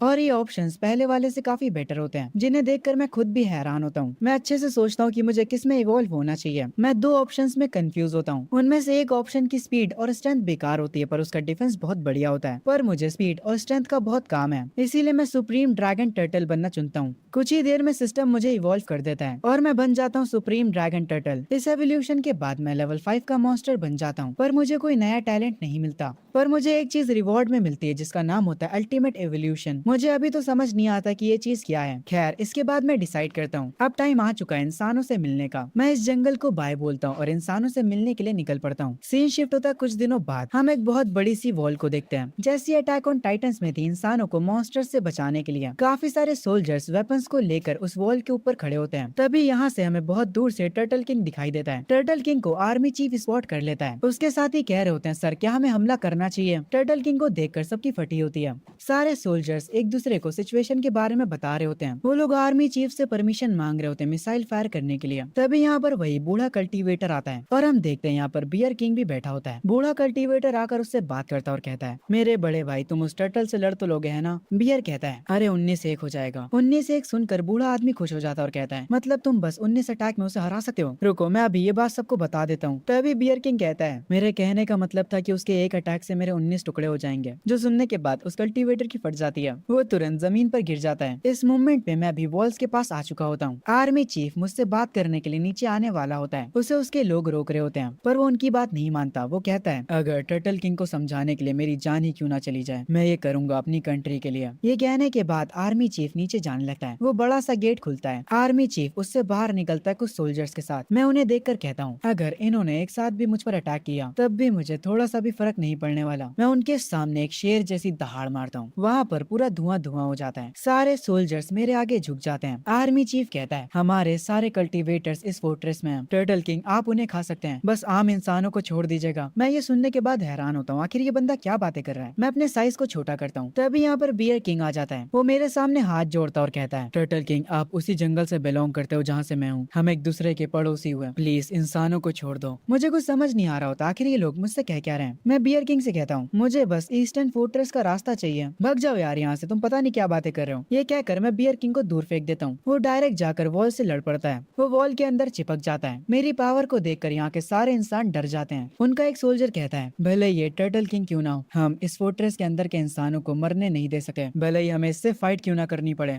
मैं अपना साइज बड़ा करके आर्मी चीफ के पास जाता हूँ और कहता हूँ मुझे ईस्टर्न फोर्ट्रेस का बस रास्ता बता दो, मैं यहाँ से चला जाऊंगा। आर्मी चीफ कहता है मैं नहीं बताऊंगा, भले ही आज नॉर्थ फोर्ट्रेस तबाह हो जाए, मैं हमारे दूसरे साथियों के फोर्ट्रेस को तबाह होने नहीं दे सकता। मैं आर्मी चीफ से कहता हूँ ईस्टर्न फोर्ट्रेस पर जो सी मॉन्स्टर्स का अटैक हुआ है, मैं तो उन मॉन्स्टर्स को मारना चाह रहा था। ये सुनकर ऊपर से कल्टीवेटर कहता है टर्टल किंग क्या तुम सीरियस हो। मैं उनसे कहता हूँ अगर तुम्हें मेरा यकीन नहीं है तो मैं यहाँ से जा रहा हूँ। तभी आर्मी चीफ और वो कल्टीवेटर तुरंत मुझे रोकने लगते हैं। आर्मी चीफ तुरंत ईस्टर्न फोर्ट्रेस को कांटेक्ट करते हैं। आर्मी चीफ कहते हैं कि एक सुपरसोनिक जेट लाया जाए किंग टर्टल के लिए। वो बूढ़ा कल्टीवेटर भी काफी खुश होता और कहता है भगवान ने हमें धोखा नहीं दिया है। वो बूढ़ा कल्टीवेटर हंसने लगता है। तभी से शिफ्ट होता है ईस्टर्न फोर्ट्रेस पर, जहाँ पर वहाँ के रूलर्स खड़े होते हैं। उनके साथ कमांडर भी खड़े होते हैं। जो वहाँ का एल्डर होता है वो कहता है मेरे छोटे भाई किंग टर्टल यहाँ पर आने वाले हैं, हमें अपनी पूरी कोशिश करनी होगी ताकि हम उनका दिल जीत सके। उसका छोटा भाई कहता है मुझे पता है बड़े भाई, अगर हम किंग टर्टल का दिल जीत लेते हैं तो वो एक लेवल 5 का सुपर बीस्ट है, पूरा का पूरा ईस्टर्न फोर्ट्रेस हमारी फैमिली को फॉलो करेगा। तभी वहाँ पर एक यंग लड़का जो कि खड़ा होता है वो कहता है ग्रैंडपा क्या पावर इतनी जरूरी होती है। वो एल्डर अपने ग्रैंडसन के सर पे हाथ रखकर कहता है अगर हम ईस्टर्न फोर्ट्रेस को कंट्रोल कर पाए तो सारे रिसोर्सेस हमारे पास आ जाएंगे। मेरे बच्चे अगर तुमने खुद पर ध्यान नहीं दिया तो हेवन तुम्हें पनिश करेगा। उसका ग्रैंडसन कहता है ग्रैंडपा पर मुझे अभी भी लगता है कि ईस्टर्न फोर्ट्रेस का सरवाइव करना ज्यादा जरूरी है, ना कि हमारे फैमिली के फायदे का। उसका ग्रैंडपा कहता है तुम अभी भी बहुत छोटे हो, तुम बाद में सब समझ जाओगे। तभी कमांडर और उसका छोटा भाई नोटिस करते हैं किंग टर्टल यहाँ पर आ चुका होता है। वो एल्डर उसका वेलकम करता है। वो अपना नाम शेंगवान बताता है। वो कहता है कि उसकी फैमिली ने एक छोटा सा गिफ्ट प्रिपेयर करा किंग टर्टल के लिए। छोटा भाई उस गिफ्ट को आगे लेकर जाता है। उस बॉक्स में वो क्रिस्टल्स होते हैं जो कि आसमान से गिरे थे, पर उनकी क्वांटिटी देखने के बाद मैं कहता हूँ इतने से क्रिस्टल्स तो मेरे दांतों में ही अटक जाएंगे, इन्हें मेरे सामने से ले जाओ। ये देखकर शेंगवान फैमिली के एल्डर्स काफी हैरान हो जाते हैं। तभी कमांडर सामने आता और कहता है हेलो टर्टल किंग, मैं करंटली ईस्टर्न फोर्ट्रेस को मैनेज कर रहा हूँ। मैं शियानलोंग नेशन का प्राइम मिनिस्टर हूँ। मैं अपने साइज को छोटा कर लेता हूँ ताकि मैं इन लोगों से आराम से बातें कर सकूं। एक प्राइम मिनिस्टर मुझसे बात कर रहा है, ये देखकर मैं अपने मन में कहता हूँ वाओ, मैं सच में काफी ज्यादा फेमस हो चुका हूँ। ये देखकर मैं थोड़ा खुश भी होता हूँ, पर पता नहीं क्यों सब ये देखकर काफी हैरान हो जाते हैं। शैंगवान फैमिली को लगता है कि मैं गुस्से में हूँ। वो एल्डर कहता है किंग टर्टल से एक पावरलेस बंदा बात कर रहा है, इसीलिए किंग टर्टल को गुस्सा आ गया है। छोटा भाई कह रहा होता है किंग टर्टल जरूर से अपनी बेइज्जती महसूस कर रहे होंगे। वो जाकर प्राइम मिनिस्टर से कहता है एक फालतू का ऐसा इंसान जो कि कल्टीवेट भी नहीं कर सकता है, तुम्हें क्या लगता है तुम्हारी औकात भी है किंग टर्टल से बात करने की? अभी ही यहाँ से चले जाओ। ये सुनने के बाद वो प्राइम मिनिस्टर उदास हो जाता है। वो किंग टर्टल को शुक्रिया बोलता है सबको डिजास्टर से बचाने के लिए और यहाँ से जाने लगता है। वो छोटा भाई किंग टर्टल से बात करने आता और कहता है ईस्टर्न फोर्ट्रेस तो अभी टेम्परेरी है, इस फोर्ट्रेस को शैंगवान फैमिली यानी हमारी फैमिली मैनेज करती है। अगर आपको कभी भी कुछ भी चाहिए हो तो हमें बता दीजिएगा। पर मुझे इस बंदे पर गुस्सा आता है। मैं अपनी हल्की सी पावर यूज करता हूँ और ये बंदा गिर जाता है। मैं कहता हूँ तेरे से किसी ने बोलने के लिए कहा भी था जो तूने अपना मुंह खोला। ये देखकर शैंगवान फैमिली काफी हैरान रह जाती है। मैं प्राइम मिनिस्टर के पास जाता हूँ और उनसे कहता हूँ रुकिए, मेरे पास आपके लिए कुछ सवाल हैं। वो हैरान होते हैं, पर मैं उन्हें अपनी पीठ पर बैठने के लिए कहता हूँ और उन्हें लेकर यहाँ से जाने लगता हूँ। हम एक जगह पर जाते हैं जहाँ मैं उनसे पूछता हूँ आखिर इंसानियत के साथ अभी हो क्या रहा है। प्राइम मिनिस्टर मुझे बताते हैं कुछ महीनों पहले जो बारिश हुई थी जिसमें क्रिस्टल गिरे थे, उससे दुनिया भर के सारे क्रिएचर्स म्यूटेट हो गए। हम इस चीज का सामना नहीं कर पाए, इसीलिए काफी सारी कंट्रीज तबाह हो गईं। हमने ड्रैगन नेशन को बनाया, 4 मेन फोर्ट्रेसेस, ताकि हम मॉन्स्टर्स से फाइट कर सकें, पर वो हमारी सोच से भी ज़्यादा ताकतवर निकले। हमने अपनी पूरी आर्मी भेज दी ताकि जितने भी सर्वाइवर्स बचे थे हम उन्हें पास वाली फोर्ट्रेस में शिफ्ट कर पाए। अभी के टाइम में साउथ फोर्ट्रेस को किंग आओ गार्ड कर रहा है, बियर किंग नॉर्थ वेस्ट को गाइड कर रहा है। नॉर्थ फोर्ट्रेस भी ऑलमोस्ट तबाह हो चुकी थी मॉन्स्टर्स के कारण, पर तभी पांडा बीस्ट ने हमारी मदद करी उन्हें हराने में। मैं प्राइम मिनिस्टर से पूछता हूँ कि बाकी कंट्रीज़ के क्या हाल हैं। वो मुझे बताते हैं कि साकुरा नेशन के पास एक पाइथन किंग है जो कि उनके वॉल्केनो के पास है। उसने साकुरा नेशन में सारे इंसानों को अपना गुलाम बना लिया है। इंसानों को उसे कल्टीवेटर्स का मीट देना पड़ता है, वरना वो उन्हें तबाह कर देगा। हाउशियांग नेशन के पास गोल्डन बियर गार्डियन है। अमेरिका के पास strange mutated bald eagle beast है। हमें इसके आगे की डिटेल्स नहीं पता है। मैं उनसे पूछता हूँ कि ह्यूमन कल्टीवेटर्स क्या कर रहे हैं। वो एक उदास चेहरे के साथ बताते हैं, इस दुनिया में ज़्यादा लोग कल्टीवेटर्स नहीं बन पाते हैं। सिर्फ 30% लोग ही कल्टीवेटर्स बन पाते हैं। बाकी 70% लोग बीस्ट का मीट खाकर भी इंसान ही रह जाते हैं। मैं ये सुनकर हैरान होता हूँ। प्राइम मिनिस्टर बताता है, बीस्ट का मीट खाने से उनकी बॉडी तो बूस्ट होती है, पर वो कल्टीवेट नहीं कर पाते हैं और ना ही वो एनर्जी को प्रोड्यूस कर पाते हैं। तभी मैं समंदर में से एनर्जी आते हुए फील करता हूँ। मैं तुरंत प्राइम मिनिस्टर से कहता हूँ कि यहाँ से निकल जाए, यहाँ का मौसम बिगड़ जाता है। प्राइम मिनिस्टर अपने हेलीकॉप्टर में बैठकर यहाँ से निकल जाते हैं। तभी पानी में से बहुत सारे सी मॉन्स्टर्स बाहर आते हैं। मैं अपनी पावर को एक्टिवेट करता हूँ और एक के बाद एक उन्हें मारना स्टार्ट कर देता हूँ। मैं हर एक मॉन्स्टर को मारे जा रहा होता हूँ। सिस्टम मुझे इसके लिए पॉइंट्स भी दे रहा होता है। जितने भी मॉन्स्टर्स यहाँ पर आए थे मैं उन सबको खत्म कर देता हूँ, पर मुझे अभी भी पानी में से काफी खतरनाक एनर्जी फील हो रही थी। मैं पानी की तरफ देखते हुए कहता हूँ, अब तो बाहर आ जा यार, कब तक सब कुछ छुप कर देखेगा? क्या तुम्हारे पास कोई ताकत भी है? तभी पानी में से एक बहुत बड़ा ऑक्टोपस निकलता है। वो मेरी बेइज्जती करते हुए कहता है, तुम गोलू मोलू से टटल, तुम अपनी औकात भूल रहे हो, पर मुझे ये मानना पड़ेगा कि तुम्हारे पास स्किल्स हैं। आखिर तुम इंसानों का साथ क्यों दे रहे हो? मैं उस ऑक्टोपस से कहता हूँ कि मैं किसी की भी साइड नहीं हूँ, मुझे बस मेरी परवाह है। ये सुनने के बाद वो ऑक्टोपस कहता है, तुम्हें सिर्फ अपनी परवाह है, यानी तुम्हें बाकी के मॉन्स्टर्स को मारने में मजा आता है। ठीक है, कोई बात नहीं। अगर तुम हमारे बॉस के नौकर बनने के लिए तैयार हो जाते हो तो इस समंदर के ट्रिलियंस ऑफ क्रिएचर तुम्हारे गुलाम बन सकते हैं। मैं ये सुनने के बाद कहता हूँ, मैं किसी की गुलामी नहीं करने वाला। मुझे जो कुछ भी चाहिए होगा मैं खुद से हासिल कर लूंगा। ये सुनने के बाद उस ऑक्टोपस को गुस्सा आता है। जब वो ऑक्टोपस अपने टेंटिकल से मेरे ऊपर अटैक करने जा रहा होता है, तभी ये पूरा समंदर हिल जाता है। ये इस ऑक्टोपस की पावर नहीं थी। ये देखने के बाद वो ऑक्टोपस तक शॉक रह जाता है। ये प्रेशर काफी ज्यादा टेरिफाइंग होता है। मैं कहता हूँ, क्या ये पावर है लेवल 7 के सी एम्परर बीस्ट की? इस पावर को देखकर वो ऑक्टोपस भी शांत हो जाता है और मुझसे कहता है, ओए गोलू मोलू, मेरी बात सुन। ये सुनकर मैं हैरान होता हूँ, ये बंदा मुझे गोलू मोलू कैसे कह रहा है? वो ऑक्टोपस मुझे बताता है, मेरे एम्परर ने कहा कि वर्ल्ड 5 बार अवेक होगा। लिंगशी की थर्ड वेव 3 दिनों में आएगी। 100 माइल्स की कोस्ट लाइन पर ये पूरा समंदर हमारा एरिया बन जाएगा स्पिरिचुअल पावर गैदर करने के लिए। ये सुनने के बाद मैं कहता हूँ, मेरे होते ही तुम लोग कभी नहीं कर पाओगे। वो ऑक्टोपस मुझसे कहता है, मेरे एम्परर को पता था कि तुम एग्री नहीं करने वाले, तो इसीलिए वो तुम्हारे साथ एक गेम खेलना चाह रहे हैं। कल सुबह 1 मिलियन लेवल 3 और लेवल 4 के बीस्ट यहाँ पर आने वाले हैं। अगर कल तुम उन सबको मार देते हो तो हम लोग ईस्टर्न फोर्ट्रेस को बख्श देंगे, और अगर तुम ये नहीं कर पाते हो तो ये पूरा समंदर हमारा होगा। तब तुम्हें पता चलेगा कि तुम कितने बेवकूफ़ हो। ये कहकर वो ऑक्टोपस यहाँ से चला जाता है। कुछ देर बाद अपने हेलीकॉप्टर से प्राइम मिनिस्टर यहाँ पर वापस आ जाते हैं। वो तुरंत भागते हुए मेरे पास आते हैं। मैं प्राइम मिनिस्टर से कहता हूँ, मैं आपके साथ एक डील करना चाहता हूँ। मैंने जितने भी सी मॉन्स्टर्स को भी मारा है, मैं उन्हें अकेला नहीं खा सकता, तो आप इनका मीट ले जा सकते हैं। आप ये मीट इंसानों को दे सकते हैं। मैं उम्मीद करता हूँ कि कुछ इंसान कल्टीवेटर्स बन पाए। ये सुनने के बाद प्राइम मिनिस्टर्स की आंखों में एक चमक आ जाती है। वो बहुत ही ज्यादा खुश हो जाते हैं। मैं उनसे कहता हूँ, इस मीट के बदले मुझे स्पिरिचुअल पावर चाहिए। वो प्राइम मिनिस्टर में इस बात को तुरंत मान लेते हैं और कहते हैं, ठीक है, मैं अभी स्पिरिचुअल पावर को अरेंज करता हूँ आपके लिए। वो अपने वर्कर्स को बुलाते हैं सी मॉन्स्टर्स की बॉडी को ले जाने के लिए। थोड़ी देर बाद वो आते हैं एक बॉक्स के साथ। जब वो उस बॉक्स को खोलते हैं तो उस बॉक्स के अंदर स्पिरिचुअल पावर होती है।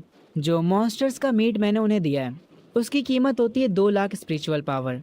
वो मुझे ये स्पिरिचुअल पावर दे देते हैं। मैं तुरंत उस स्पिरिचुअल पावर को कंज्यूम करने लगता हूँ। इस स्पिरिचुअल पावर को यूज करने के बदले सिस्टम मुझे रिवॉर्ड भी देता है। वो मुझे 1.5 लाख पॉइंट्स देता है। मैं उन सारे पॉइंट्स को डिफेंस में डाल देता हूँ और ये करते ही मुझे पावर अप मिल जाता है। थोड़ी देर बाद मुझे प्राइम मिनिस्टर कॉल करते हैं और कहते हैं, किंग टर्टल, क्या कल सुबह के लिए आपको सपोर्ट चाहिए? मैं उनसे मना कर देता हूँ और कहता हूँ, आपको बस 2 चीजें करनी है। पहला, इस जगह को पूरा खाली कर दीजिए। दूसरा, तैयार हो जाइए। मैं कल आप लोगों को और भी ज्यादा मॉन्स्टर का मीट देने वाला हूँ। कल सुबह एक बहुत ही टफ फाइट होने वाली है। उस ऑक्टोपस की औकात कैसे हुई मुझे गोलू मोलू बोलने की? मैं उसे छोड़ूंगा नहीं। तभी यहाँ पर शाम से रात हो जाती है और मिलियंस ऑफ बीस्ट यहाँ पर आने लगते हैं। मैं भी अपनी फुल पावर के साथ तैयार होता हूँ। मैं अपनी टाउन स्किल को एक्टिवेट करता हूँ। तभी से ही शिफ्ट होता है। हम उस ऑक्टोपस को देखते हैं जो कि समुद्र के अंदर एक ब्लैक टर्टल से बातें कर रहा होता है। वो ब्लैक टर्टल कहता है, एम्परर बीस्ट ने इस बार सच में हमें ऑर्डर दिया है। हम उस पर एक साथ अटैक करेंगे। हमें अपने अपोनेंट को मारना होगा। ऑक्टोपस कहता है, मैं उस टर्टल किंग से कल ही मिला था। हमें पहले ये देखना होगा कि उसके पास कौन कौन सी पावर्स हैं।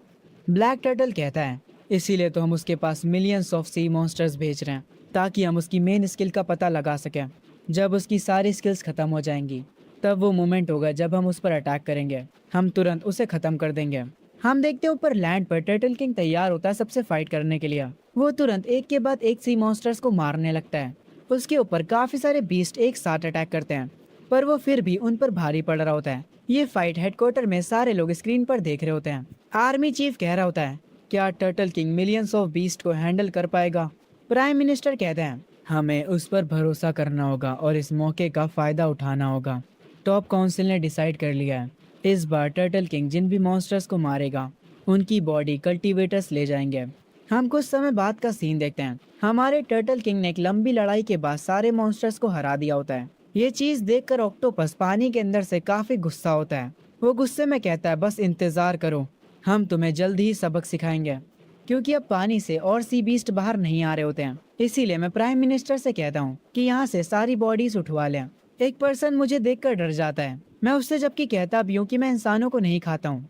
तभी हम देखते हैं कि यहाँ पर शैंगवान फैमिली का ग्रैंडसन आता है।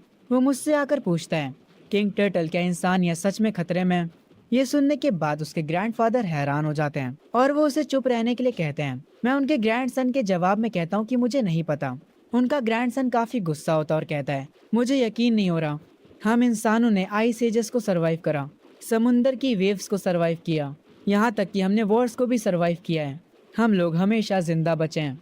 अगर खुद हेवंस भी हमें मिटाना चाहे, तब भी मुझे यकीन है इंसान अपनी किस्मत खुद से लिख सकते हैं। ये सुनने के बाद उस लड़के के ग्रैंडफादर जमीन पर अपना सर रख देते हैं और माफी मांगने लगते हैं और कहते हैं, टर्टल किंग प्लीज इसकी बातों का बुरा मत मानिएगा, ये बस एक बच्चा है, इसे दुनिया की समझ नहीं है। पर मुझे उस लड़के की बात का बुरा नहीं लगा होता। मैं तो बल्कि उस लड़के से कहता हूँ कि वो मेरे साथ चले। मैं उस लड़के को बताता हूँ कि मैं ईस्टर्न फोर्ट्रेस की तरफ जा रहा हूँ और वो मेरे साथ चल सकता है। ये सुनकर वो लड़का खुश हो जाता है और कहता है, ठीक है, मैं आपको रास्ता दिखाऊंगा। उसके बाद हम दोनों साथ में वहाँ से चले जाते हैं। क्योंकि मैंने उस लड़के पर गुस्सा नहीं करा होता, इसीलिए उसका ग्रैंडफादर काफी खुश हो जाता है। वो रोते हुए कह रहा होता है, ऐसा लगता है कि हमारी शैंगवान फैमिली सच में ब्लेसेड है। कुछ टाइम बाद मैं ईस्टर्न फोर्ट्रेस के बेस पर पहुंच जाता हूं और वहां जाकर कहता हूं, मुझे बाकी के 3 फोर्ट्रेसेस से भी बात करनी है, मुझे उन लोगों से कुछ अनाउंस करना है। ये सुनने के बाद प्राइम मिनिस्टर कहते हैं, टर्टल किंग, हमें नहीं लगता कि आप इस साइज के साथ बेस के अंदर जा पाएंगे। ये सुनने के बाद मैं कहता हूँ, इसकी टेंशन आप लोग मत लीजिए, और मैं तुरंत अपने साइज को छोटा कर लेता हूँ, जिसे देखकर वो लड़का काफी खुश हो जाता है। वो मेरे पास आता और मुझे क्यूट बोलता है। पर ये सुनने के तुरंत बाद उसके ग्रैंडपा उसके सर पर मारते हैं। मैं कुछ भी नहीं कहता और उनसे कहता हूँ, चलो अंदर चलते हैं। अंदर एक टीम सारे फोर्ट्रेसेस के गार्डियन को वीडियो कॉल करती है। सब लोग वीडियो कॉल पर होते हैं और मैं उस लड़के के हाथ पर होता हूँ। बियर किंग कहता है, हम तो मीटिंग करने वाले थे ना, मेरा पुराना यार टर्टल किंग कहाँ पर है? वो लड़का मुझे उठाकर बियर किंग को दिखाता है। बियर किंग मुझे देखकर हैरान रह जाता है। वो कहता है, तुम्हारा ऑरा मेरे पुराने दोस्त जैसा है, कहीं तुम उसके बच्चे तो नहीं हो? ये सुनकर सब वहाँ पर हंसने लगते हैं। मैं इनकी बातों पर ध्यान नहीं देता हूँ और डायरेक्ट कहता हूँ, चलो अब काम की बात पर आते हैं। परसों लिंगशी की 3rd वेव आने वाली है। मुझे ड्रैगन कंट्री का हर एक कल्टीवेटर चाहिए उस फाइट में, और जितनी हो सके उतनी ज्यादा स्पिरिचुअल पावर को गैदर करो। ये सुनने के बाद प्राइम मिनिस्टर कहते हैं, अगर इंसान फोर्ट्रेस को छोड़ देते हैं तो ड्रैगन कंट्री में जितने भी बीस्ट हैं वो सारे फोर्ट्रेसेस पर अटैक कर देंगे। मैं उन 3 गार्डियंस की तरफ देखते हुए कहता हूँ, तुम तीनों सारे इंसानों को प्रोटेक्ट करोगे। इंसानों को हम 70% स्पिरिचुअल पावर देंगे। मैं 20% स्पिरिचुअल पावर लूंगा और बाकी के 10% में से तुम लोग ले लेना। इस बात पर वो तीनों गार्डियंस मान जाते हैं। ये देखने के बाद हेडक्वार्टर में सब लोग खुश हो जाते हैं और तालियां बजाने लगते हैं। प्राइम मिनिस्टर एक पर्सन से कहता है, ओरिजिनली इंसान स्पिरिचुअल पावर को अपने बेस के अंदर ही कलेक्ट कर सकता है, पर अगर लोग बेसेस को छोड़ पाए तो वो बहुत ज्यादा स्पिरिचुअल पावर गैदर कर सकते हैं। ये सुनने के बाद वो पर्सन कहता है, आपने बिल्कुल सही कहा और यही हमारा मौका होगा उन मॉन्स्टर से हमारा घर वापस लेने का। ये सुनने के बाद प्राइम मिनिस्टर कहते हैं, मैं अभी सबको ऑर्डर देता हूँ ताकि सारे कल्टीवेटर्स रेडी हो जाएं। टर्टल किंग उस लड़के के पास खड़ा होता है और कह रहा होता है, अगर हमें खुद से अपनी किस्मत लिखनी है तो इंसानों को इस एरा का पहला टॉर्च खुद से जलाना होगा। वो सफेद कपड़ों वाला लड़का मुझे देख रहा होता है। तभी से शिफ्ट होता है, मैं समंदर के पास आ चुका होता हूँ और अपनी स्किल के कूल डाउन होने का इंतजार कर रहा होता हूँ। सिर्फ 1 ही मिनट बचा है मेरी स्किल को कूल डाउन होने में। तभी भागते हुए वो लड़का और प्राइम मिनिस्टर साथ में आते हैं। वो लोग कह रहे होते हैं कि एक मुसीबत आ गई।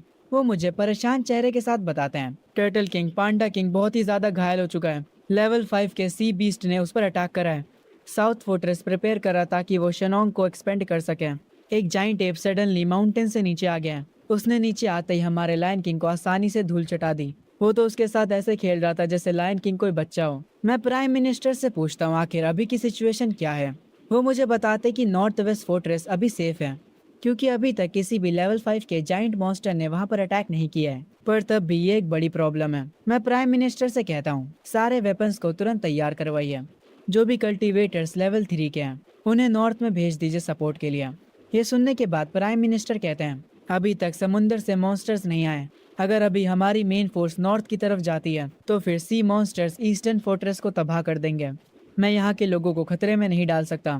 मैं अपने सिस्टम को ओपन करता हूँ और कुछ चेक करता हूँ और उसके बाद कहता हूँ चलो मैं पहले इन समुद्री मॉन्स्टर्स का खेल खत्म कर देता हूँ। ये कहकर मैं समुद्र की तरफ जाने लगता हूँ। मैं उन 2 बॉस मॉन्स्टर्स के पास पहुंच जाता हूँ जो कि इन सी मॉन्स्टर्स को कंट्रोल कर रहे थे। वो ऑक्टोपस दोबारा से मुझे कहता है ओए गोलू मोलू तुम्हारी इतनी औकात हो गई कि तुम समुद्र में आकर हमसे लड़ोगे। वो ब्लैक टर्टल कहता है हमारे एम्परर ने तुम्हें एक आखिरी मौका दिया है, या तो अभी हमारे सामने सरेंडर कर दो या फिर इस समुद्र के अंदर हमेशा के लिए दफन हो जाओ। मैं इन लोगों की बातों पर घंटा भी ध्यान नहीं देता और डायरेक्ट इनकी तरफ बढ़ने लगता हूँ। ऑक्टोपस मुझ पर अपनी चैन से अटैक करता है और मुझे उन चैन्स में जकड़ लेता है। ब्लैक टर्टल अपना ग्रेविटी अटैक का यूज करता है। मैं पानी के और गहराई में जाने लगता हूँ। मैं सोचने लगता हूँ कि मैं ऐसा क्या करूँ जिससे इन दोनों को हरा सकूं। मुझे कुछ ही सेकंड्स में इन दोनों के पास जाना होगा, तभी मैं इन्हें हरा सकता हूँ। मैं ऑलरेडी काफी ज्यादा जख्मी हो चुका होता हूँ। मेरे पूरे शरीर से खून आ रहा होता है, पर फिर भी मैं हिम्मत नहीं हारता। मेरी आंखें लाल हो जाती हैं। मैं बरसक मोड को ऑन करता हूँ और उसके भी एक नेक्स्ट लेवल पर चला जाता हूँ। मेरी स्पीड काफी गुना तेज हो जाती है। मैं बहुत तेजी से उन दोनों की ओर बढ़ता हूँ। ये देखकर वो ऑक्टोपस हैरान हो जाता है। मैं तुरंत जाकर उसे बाइट करता हूँ और उसे वहीं पर खत्म कर देता हूँ। इसे मारने पर मुझे 8600 पॉइंट्स मिलते हैं। वो ब्लैक टर्टल की ये देखकर फट जाती है। मैं तुरंत उसकी ओर जाने लगता हूँ, पर उसका डिफेंस काफी ज्यादा मजबूत होता है। मैं इजीली उसके डिफेंस को नहीं तोड़ पाता, पर फिर भी मैं अपनी फुल पावर का इस्तेमाल करके उसे समंदर की जमीन पर पटक देता हूँ। बहुत सारे सी मॉन्स्टर्स मेरे आसपास आ जाते हैं। ये देखकर मैं थोड़ा सा पीछे हटने का फैसला करता हूँ और ऊपर जाने लगता हूँ, पर तभी अचानक से वो ब्लैक टर्टल वापस उठा है और मेरे पास आकर मेरे हाथ पर काट लेता है। मैं अपने डिफेंस को तो ऑन कर लेता हूँ, पर फिर भी मेरी बॉडी से खून निकलने लगता है। मैं अपने एक हाथ में एनर्जी को गैदर करता हूँ और उसी हाथ से उस ब्लैक टर्टल को एक पंच मारता हूँ और उसे वहीं पर खत्म कर देता हूँ। इस टर्टल को मारने के मुझे 9600 पॉइंट्स मिलते हैं। उसको मारने के बाद बहुत सारे सी मॉन्स्टर्स मेरे पीछे पड़ जाते हैं। हेडक्वार्टर्स में बैठे सारे लोग ये फाइट को देख रहे होते हैं। मैं उन दोनों मॉन्स्टर्स की बॉडी को जमीन पर ले आया होता हूँ। हॉन्गर मुझे वापस से स्क्रीन पर देखकर काफी खुश हो जाता है और कहता है ये तो किंग टर्टल है, मुझे पता था कि वो जीत जाएगा। पर तभी पानी में से बहुत सारे सी मॉन्स्टर्स निकलने लगते हैं। हॉन्गर ये देखकर बर्दाश्त नहीं कर पाता कि मैं उन सब से अकेले लड़ने वाला हूँ। वो तुरंत मेरे पास आने के लिए निकल पड़ता है, पर उसके ग्रैंडपा उसे रोक लेते हैं और कहते हैं आखिर तुम्हें क्या लगता है कि तुम क्या कर रहे हो। हॉन्गर उनसे कहता है कि उसे किंग टर्टल की मदद करनी है। ये सुनने के बाद उसके ग्रैंडपा कहते हैं आखिर तुम वहाँ पर जाकर उसकी मदद कैसे करने वाले हो, तुम कर भी क्या सकते हो। हॉन्गर ये सुनकर रोने लगता है और कहता है आप क्या चाहते हैं मैं यहाँ पर खड़ा होकर उनकी फाइट देखूं। ये सुनने के बाद प्राइम मिनिस्टर और उसके ग्रैंडपा दोनों ही उदास हो जाते हैं। प्राइम मिनिस्टर कहते हैं ये एक ऐसी बैटल है जिसे हम ज्वाइन नहीं कर सकते, हम बस यहाँ पर रहकर किंग टर्टल पर भरोसा कर सकते हैं। दूसरी तरफ मैं उन सी मॉन्स्टर्स को मार रहा होता हूँ। उनकी तादाद बहुत ज्यादा होती है। सारे लोग मेरे जीतने के लिए प्रे कर रहे होते हैं। आखिरकार एक लंबी लड़ाई के बाद मैं उन सारे सी मॉन्स्टर्स को खत्म कर देता हूँ। सूरज की रोशनी मुझ पर पड़ती है। मेरी जीत देखने के बाद हेडक्वार्टर में हॉन्गर काफी ज्यादा खुश हो जाता है और वो लोग जो मेरे लिए प्रे कर रहे थे वो सब भी। पर तभी प्राइम मिनिस्टर किसी चीज को देखकर कहते हैं ये अच्छा नहीं हुआ। उन्होंने स्क्रीन पर मेरे मुंह से खून निकलता हुआ देख लिया होता है। मैं जमीन पर गिर जाता हूँ। मैंने एक बहुत ही लंबी बैटल करी है और उन दोनों मेन बॉसेस से भी फाइट करी। उस ब्लैक टर्टल ने मेरे हाथ पर काट भी लिया था और मेरी खुद की स्किल टॉन्ट का भी मुझ पर असर था। ये कहना गलत नहीं होगा कि अगर मैं और ज्यादा लड़ता तो मेरी खुद की स्किल ही मेरी जान ले लेती। ये स्पेशल पावर खतरनाक तो है, पर ये मेरी भी जान ले सकती है। मेरे पास जितने भी पॉइंट्स होते हैं मैं उन सबको डिफेंस में डाल देता हूँ। उसके थोड़ी देर बाद मैं ठीक होने लगता हूँ। मैं उस बॉस ऑक्टोपस को खाने लगता हूँ। प्राइम मिनिस्टर यहाँ पर कल्टीवेटर्स के साथ आ जाते हैं ताकि वो इन सी मॉन्स्टर्स की बॉडी को ले जा सके। हॉन्गर तुरंत मेरे पास आता है और मुझसे पूछता है क्या मैं ठीक हूँ। मैं उससे कहता हूँ कि कोई भी टेंशन लेने वाली बात नहीं है। उसके बाद मैं प्राइम मिनिस्टर के पास जाता हूँ और उनसे कहता हूँ ऐसा लगता है कि समुद्र के सारे मॉन्स्टर्स खत्म हो चुके हैं। प्राइम मिनिस्टर मुझे थैंक यू बोलते हैं और कहते हैं तुमने जो हमें इस बार 20 बीस्ट मीट दिया है उसका टोटल 5 लाख स्पिरिचुअल एनर्जी हुआ। टर्टल किंग, क्या तुम अब हमारी पूरी कंट्री को अपना गुलाम बनाने की सोच रहे हो, जैसा यामाता ने करा है साकुरा कंट्री के साथ? मैं ये सुनने के बाद कहता हूँ, नहीं, मेरा ऐसा कोई भी इरादा नहीं है। प्राइम मिनिस्टर मुझसे कहते हैं, तो तुम हमारी मदद क्यों कर रहे हो? मैं उनसे कहता हूँ, मैं ये सब बस अपने लिए कर रहा हूँ। मैं अपने मन में सोचता हूँ, आखिर मेरी पिछली जिंदगी में मैं भी तो एक इंसान था। मैं प्राइम मिनिस्टर से कहता हूँ, आप फिक्र मत करिए, मैं इंसानों को खाने वाला नहीं हूँ। प्राइम मिनिस्टर मेरी इन बातों पर भरोसा कर लेते हैं। मुझे सिस्टम का नोटिफिकेशन आता है जिसमें सिस्टम बताता है, आपने ईस्टर्न फोर्ट्रेस को बचा लिया है, आपका ये मिशन कंप्लीट हो चुका है। फेथ को 1 लाख से इंक्रीज करा जा रहा है। सिस्टम को बंद करते ही मैं तुरंत फैसला करता हूँ, मैं इस ड्रैगन कंट्री से सारे बीस्ट को भगाने वाला हूँ। मैं जाकर उन्हें एक एक करके मार दूंगा। पहले मैं जाऊंगा नॉर्थर्न फोर्ट्रेस पर। हॉन्गर ये सुनकर कहता है, किंग टर्टल प्लीज मुझे अपने साथ ले चलिए, मैं आपको वहाँ जाने का रास्ता दिखाऊंगा। मैं उसकी बात मान लेता हूँ और उसे अपने साथ लेकर यहाँ से निकल जाता हूँ। सीन शिफ्ट होता है नॉर्थर्न फोर्ट्रेस पर, जहाँ का एक कमांडर कहता है कि पांडा किंग की इंजरी कैसी है। एक सोल्जर ये सुनकर काफी गुस्से में होता है और वो कहता है, उनके इंटरनल ऑर्गन्स डैमेज हो चुके हैं, उनको पहले जैसा बनने के लिए कम से कम 1 महीने का आराम चाहिए। वो लाल क्रोकोडाइल अचानक से समंदर से निकल आया और पांडा किंग पर अटैक कर दिया। वो मॉन्स्टर जरूर से लेवल 5 का होगा। तभी एक सोल्जर आकर बताता है, कमांडर हमारी एमओ खत्म होती जा रही है, हमारा डिफेंस ज्यादा दिनों तक नहीं चलने वाला, हमारे कल्टीवेटर्स एक एक करके फाइट कर रहे हैं, वो भी अब अपनी लिमिट पर पहुंच चुके हैं। ये सुनने के बाद कमांडर कहता है, क्या ईस्टर्न फोर्ट्रेस से किंग टर्टल सच में हमारे वहाँ आ रहा है? वो सोल्जर तुरंत कहता है, हाँ सर, वो हमारे वहाँ आ रहा है, वो 10 घंटों में हमारे फोर्ट्रेस में पहुंच जाएगा। ये सुनकर वो जख्मी वाला सोल्जर खुश हो जाता है और कहता है, ये तो बहुत अच्छी बात है, अगर किंग टर्टल हमारे साथ होगा तो हम उस क्रोकोडाइल को सबक सिखा देंगे। तभी यहाँ पर इमरजेंसी अनाउंसमेंट होती है, रेड क्रोकोडाइल वापस से समंदर से बाहर आ चुका है, वो हमारे डिफेंस को तोड़ रहा है, वो हमारे फोर्ट्रेस की तरफ बहुत तेजी से बढ़ रहा है। कमांडर तुरंत अलर्ट हो जाने की अनाउंसमेंट करते हैं, वो सबको एक आखिरी अटैक के लिए तैयार करते हैं। वो कल्टीवेटर से कहते हैं कि जितना समय तक हो सके उतने समय तक क्रोकोडाइल को रोके रखें ताकि किंग टर्टल यहाँ पर आ सके। वो जख्मी वाला सोल्जर कहता है, शायद से हम किंग टर्टल के आने तक उसे ना रोक पाए। तभी किंग टर्टल जो कि हेलीकॉप्टर में बैठकर आ रहा होता है, उसे भी नॉर्थर्न फोर्ट्रेस की सिचुएशन की खबर मिलती है। नॉर्थ फोर्ट्रेस वाले लोग किंग टर्टल को बताते हैं कि वो बस 3 घंटे और टिक पाएंगे। मैं हॉन्गर से पूछता हूँ कि वहाँ पर पहुंचने में कितना टाइम लगेगा। हॉन्गर कहता है कम से कम 8 और घंटे। ये सुनकर मैं अपने साइज को थोड़ा बड़ा कर लेता हूँ और कहता हूँ, ये तो बहुत टाइम लगा देगा। और ये कहकर मैं तुरंत उस हेलीकॉप्टर से कूद जाता हूँ। मैं जमीन पर लैंड करता हूँ। हॉन्गर भी मेरे पीछे कूद जाता है और वो डायरेक्ट मेरे शेल पर आकर बैठ जाता है। मैं हॉन्गर से कहता हूँ कि मुझे रास्ता बताए और हॉन्गर वैसे ही करता है जो डायरेक्शन हॉन्गर ने मुझे बताई होती है। मैं उस तरफ फुल स्पीड में जाने लगता हूँ। तभी से शिफ्ट होता है नॉर्थर्न फोर्ट्रेस की तरफ। ह्यूमंस और मॉन्स्टर्स आपस में फाइट कर रहे होते हैं, गन्स की फायरिंग और रेड क्रोकोडाइल कहर मचा रहा होता है। वो लोग उस पर मिसाइलों से अटैक करते हैं पर उस क्रोकोडाइल को घंटा भी फर्क नहीं पड़ता। वो उनसे कहता है, इंसानों तुम लोग जो कुछ भी कर लो सब कुछ मेरे आगे बेकार है। वो बैटल फील्ड पर हर किसी को मारे जा रहा होता है। ये देखकर वो कमांडर जो कि सबको ऑर्डर्स दे रहा होता है वो हैरान होता है। क्रोकोडाइल चिल्लाते हुए कहता है, इंसानों तुम लोगों ने मुझे गुस्सा दिलाया है। वो अपनी टेल से वहाँ की दीवार को तोड़ देता है। सारे मॉन्स्टर्स अंदर घुसने लगते हैं। पांडा किंग उसके सामने आकर खड़ा हो जाता है और कहता है, यहाँ से चले जाओ। ये सुनने के बाद क्रोकोडाइल कहता है, तुम्हारे जैसा घायल कूड़ा मुझे नहीं रोक सकता। और वो अपने एक अटैक से पांडा किंग को दूर फेंक देता है। वो मगरमच्छ होते हुए भी शेर की तरह दहाड़ता है। हेडक्वार्टर्स में सारे लोग परेशान हो जाते हैं। कमांडर की आंखों से तो आंसू तक आ जाते हैं। उन्हें लगने लगता है कि ये उनका अंत है। तभी एक सोल्जर नोटिस करता है और वो खुश हो जाता है और कहता है, किंग टर्टल, हमें किंग टर्टल दिखाई दे रहे हैं। किंग टर्टल जो कि काफी स्पीड में इधर की तरफ भागते हुए आ रहा होता है, उसको देखने के बाद लोगों में एक नई होप आ जाती है। मैं वहाँ पर पहुंच चुका होता हूँ जहाँ पर सारे लोग आपस में फाइट कर रहे होते हैं। वो इंसान जो कि फाइट नहीं कर सकते, वो खुद को सेफ रखने के लिए छुप कर बैठे होते हैं। मुझे काफी ज्यादा गुस्सा आता है और मैं उस क्रोकोडाइल के पास जाकर कहता हूँ, तूने अब हद पार कर दिया, तुमने यहाँ के लोगों को परेशान करके रख दिया है। इस शहर के सारे लोग मेरे पीछे आओ, हम इन्हें खत्म कर देंगे। ये सुनने के बाद क्रोकोडाइल मुझसे कहता है, अरे मेरे गोलू मोलू टर्टल, मैं भी देखना चाहता हूँ कि तेरा स्वाद कैसा होगा। ये सुनते ही मैं कहता हूँ, वो तो बाद में पता चलेगा कि कौन किसको खाता है। मैं तेरे को अब सबक सिखाऊंगा। मैं अपनी टॉन्ट स्किल को एक्टिवेट करता हूँ, जिसे देखकर क्रोकोडाइल को गुस्सा आता है और वो तुरंत मुझ पर चार्ज करता है। मैं भी उसके पास जाता हूँ और उसे कुछ पंचेस मारता हूँ, पर मेरे पंचेस उस क्रोकोडाइल पर असर नहीं करते। मैं समझ जाता हूँ कि इसकी स्किन कुछ ज्यादा ही मजबूत है। क्रोकोडाइल थोड़ी देर के लिए शांत होता है और मुझसे कहता है, टर्टल किंग, तुम भी हमारी तरह एक मॉन्स्टर हो, पर फिर भी तुम इंसानों के लिए काम कर रहे हो। ये चीज देखकर डीप सी का एम्परर काफी गुस्सा है। तुम्हें आगे चलकर इसका पछतावा होगा। मैं इस बंदे की बातों पर ध्यान नहीं देता हूँ और अपने मन में सोचता हूँ, अगर मैं इसे ऊपर से नुकसान नहीं पहुंचा पा रहा हूँ तो मैं इसे अंदर से नुकसान पहुंचाने की कोशिश करूंगा। जब वो मेरे ऊपर अटैक करने आ रहा होता है तब मैं अपनी टेल को उसके मुंह में डाल देता हूँ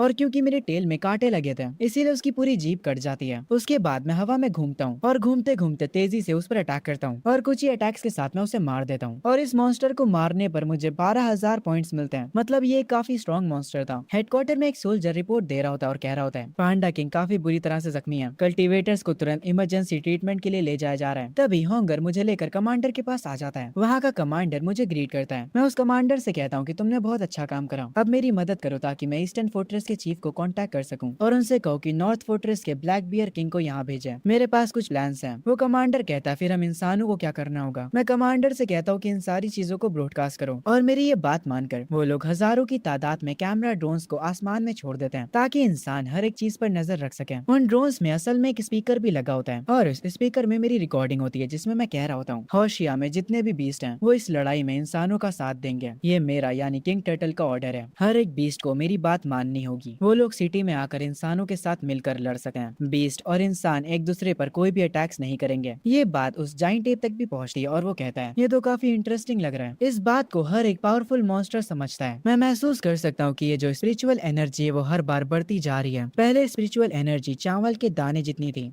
उसके बाद वो थोड़ी बड़ी हुई और अभी ये स्पिरिचुअल एनर्जी एक बॉल जितनी हो चुकी है। मैं उस एनर्जी को खा लेता हूँ, तभी मैं देखता हूँ मेरे सामने काफी सारे मॉन्स्टर्स होते हैं जो कि काफी तेजी से मेरी तरफ आ रहे होते हैं। वो जाइंट एप मेरे पास आता और मुझसे कहता है शेनोंग के माउंटेन्स में जितने भी लिविंग बींग्स हैं मैं उनकी तरफ से आया हूँ। एक ग्रीन ड्रैगन भी यहाँ पर आया होता है। वो कहता है कि वो चैंग जियांग के एक्वाटिक लैंड की तरफ से आया है और यहाँ पर एक ईगल भी आया होता है। ये जितने भी पावरफुल मॉन्स्टर्स यहाँ पर आए होते हैं टर्टल किंग से मिलने के लिए, वो सब लोग मिलकर टर्टल किंग को ग्रीट करते हैं। एप ऑफर देते हुए कहता है मेरे माउंटेन्स में जितने भी स्पिरिट एसेंस हैं वो ह्यूमंस के लिए फ्री हैं, वो उन्हें जाकर कलेक्ट कर सकते हैं। पर क्योंकि हम भी बीस्ट किंग हैं और हमारे भी कुछ रूल्स हैं, इसीलिए जो भी स्पिरिट एसेंस इंसान कलेक्ट करेंगे उसमें का 1% हमें मिलेगा। हम इतना भी कुछ ज्यादा डिमांड नहीं कर रहे हैं। हॉन्गर एक डिवाइस लिए खड़ा होता है और ये सारी बातें प्राइम मिनिस्टर सुन रहे होते हैं और वो जाइंट एप की इस बात पर एग्री कर जाते हैं। वो दो खतरनाक बीस्ट हॉन्गर को यहाँ से जाने के लिए कहते हैं। हॉन्गर यहाँ से चला जाता है। उसके जाने के बाद वो ड्रैगन बताता है ये जो स्पिरिट एसेंस की बारिश हुई थी ये तीसरी बार नहीं है बल्कि ये चौथी बार हुई है। हम इस बारिश को लिंगशी बुलाते हैं। जो पहली लिंगशी थी वो 50 सालों पहले हुई थी। इसके बाद जाइंट एप कहता है जब पहली बार लिंगशी हुई थी तब फर्स्ट जनरेशन के बीस्ट मैन पैदा हुए थे। ईगल जो कि एक पत्थर पर बैठा होता है वो कहता है पहले हम शांति से कल्टीवेट करते थे और अपने अपने इलाकों के अंदर रहते थे और हमें कभी भी इंसानों से कोई भी दिक्कत नहीं थी। पर ये जो तीसरी लिंगशी हुई थी उसके बाद कुछ गुस्सैल बीस्ट पैदा हुए जिनके पास अपना कोई भी दिमाग नहीं था। वो अपनी इंस्टिंक्ट का इस्तेमाल करके अटैक कर रहे हैं। हमने अपना पूरा ट्राई किया था कि हम उन्हें रोक सके पर वो हमारे कंट्रोल से बाहर चले गए। वो ग्रीन ड्रैगन कहता है पर इस बार हम सब साथ में आए, हम सब उस समंदर में छुपे हुआंग के लिए आए। ये सुनने के बाद मैं कहता हूँ क्या तुम लोग डीप सी बीस्ट एम्परर की बात कर रहे हो? वो लोग हाँ कहते हैं। वो ग्रीन ड्रैगन कहता है कुछ समय पहले वो लेवल 6 का मॉन्स्टर बन गया था और उसके बाद वो इन्फिनाइट ओशन में चला गया और अब वो और भी ज्यादा खतरनाक हो चुका है। वो ग्लेशियर्स को पिघलाना चाहता है और इस पूरी दुनिया को पानी में बदलना चाहता है। मैं उस ग्रीन ड्रैगन से पूछता हूँ आखिर वो एम्परर डीप सी में है कहाँ पर? ग्रीन ड्रैगन कहता है वो डीप सी के नॉर्थर्न ट्राइंगल में है। ये सुनने के बाद मैं अपने मन में सोचने लगता हूँ अब मुझे समझ आ रहा है कि जहाज नॉर्थर्न ट्रायंगल के पास जाकर डूब क्यों जाते थे।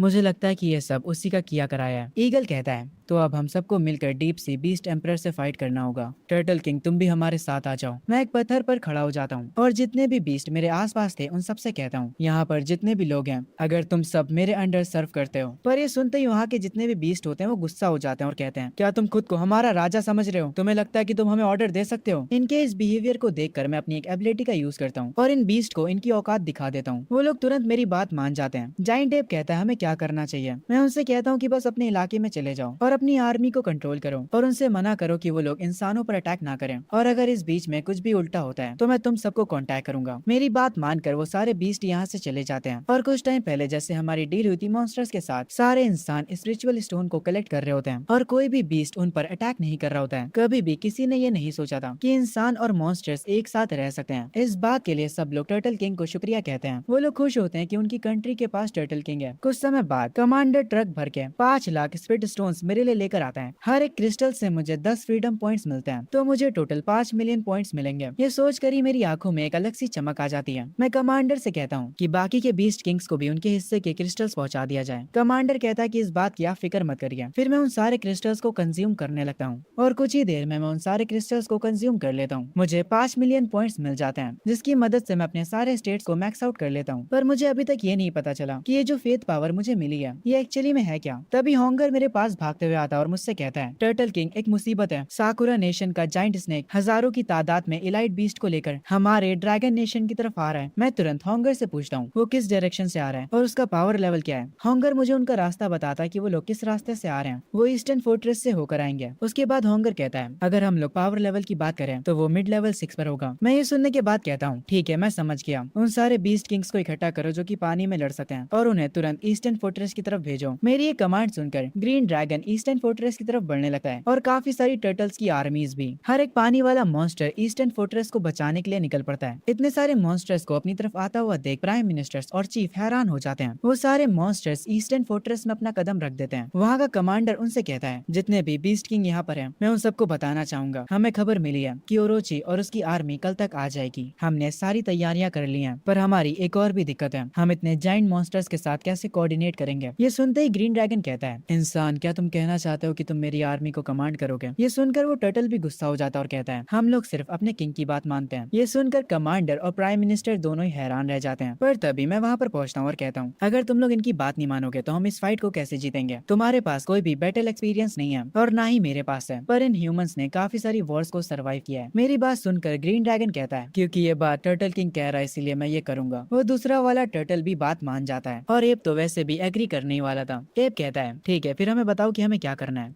ये सुनने के बाद जो कमांडर होते हैं वो कहते हैं, हमें एक ऐसा रास्ता चाहिए जिसकी मदद से हम फाइट के दौरान एक दूसरे से बात कर सकें ताकि हम मॉन्स्टर्स को ऑर्डर दे सकें। अगर हम फाइट के दौरान एक दूसरे को ऑर्डर नहीं दे पाए तो सिचुएशन काफी खराब हो सकती है और हम एक एक करके हार सकते हैं। मैं कमांडर से कहता हूँ कि हम रेडियो का इस्तेमाल नहीं कर सकते। ये सुनने के बाद वो मुझसे कहते हैं, हमारे पास बहुत ज्यादा बीस्ट हैं पर हम ये चीज सच में नहीं कर सकते। एक ऐसा रेडियो गियर बनाना जो कि बीस्ट किंग्स को फिट बैठे। तभी जो अपना जाइंट टेप होता है उसके हाथ में एक छोटा सा मॉन्स्टर होता है। जाइंट टेप कहता है, तुम्हारी ये प्रॉब्लम मैं सॉल्व कर देता हूँ। मेरे हाथ में ये जो मॉन्स्टर है उसके टैलेंट की मदद से हम एक दूसरे से कनेक्ट कर सकते हैं। ये सुनने के बाद मैं जाइंट टेप से कहता हूँ, क्या तुम्हें यकीन है कि ये चीज अच्छे से मैसेज सेंड कर पाएगी? ये सुनने के बाद जाइंट टेप कहता है, हमारे शेनोंग माउंटेन की 9 स्टार फॉक्स को अंडर एस्टिमेट मत करो। वो लेवल 1 पर भी हमारे बहुत काम आ सकती है। इसकी एबिलिटी की मदद से हम एक दूसरे से काफी दूर तक भी बात कर सकते हैं और अगर ये फाइट के बीच में लेवल अप होती है तो इसकी ये एबिलिटी और भी ज्यादा खतरनाक हो जाएगी। तभी वो जो 9 स्टार फॉक्स होती है ये लोग उससे प्राइम मिनिस्टर के ब्रेन से कनेक्ट कर देते हैं। अब जो भी 9 टेल फॉक्स बोलेगा वो असल में प्राइम मिनिस्टर बोल रहे हैं। पहले जो ये 9 टेल फॉक्स है वो अपनी एबिलिटी का इस्तेमाल करती है और इस बात का पता लगाती है कि कितने सारे बीस्ट इनकी तरफ आ रहे हैं। वो बताती है कि दुश्मन के साथ 30 बीस्ट किंग्स हैं।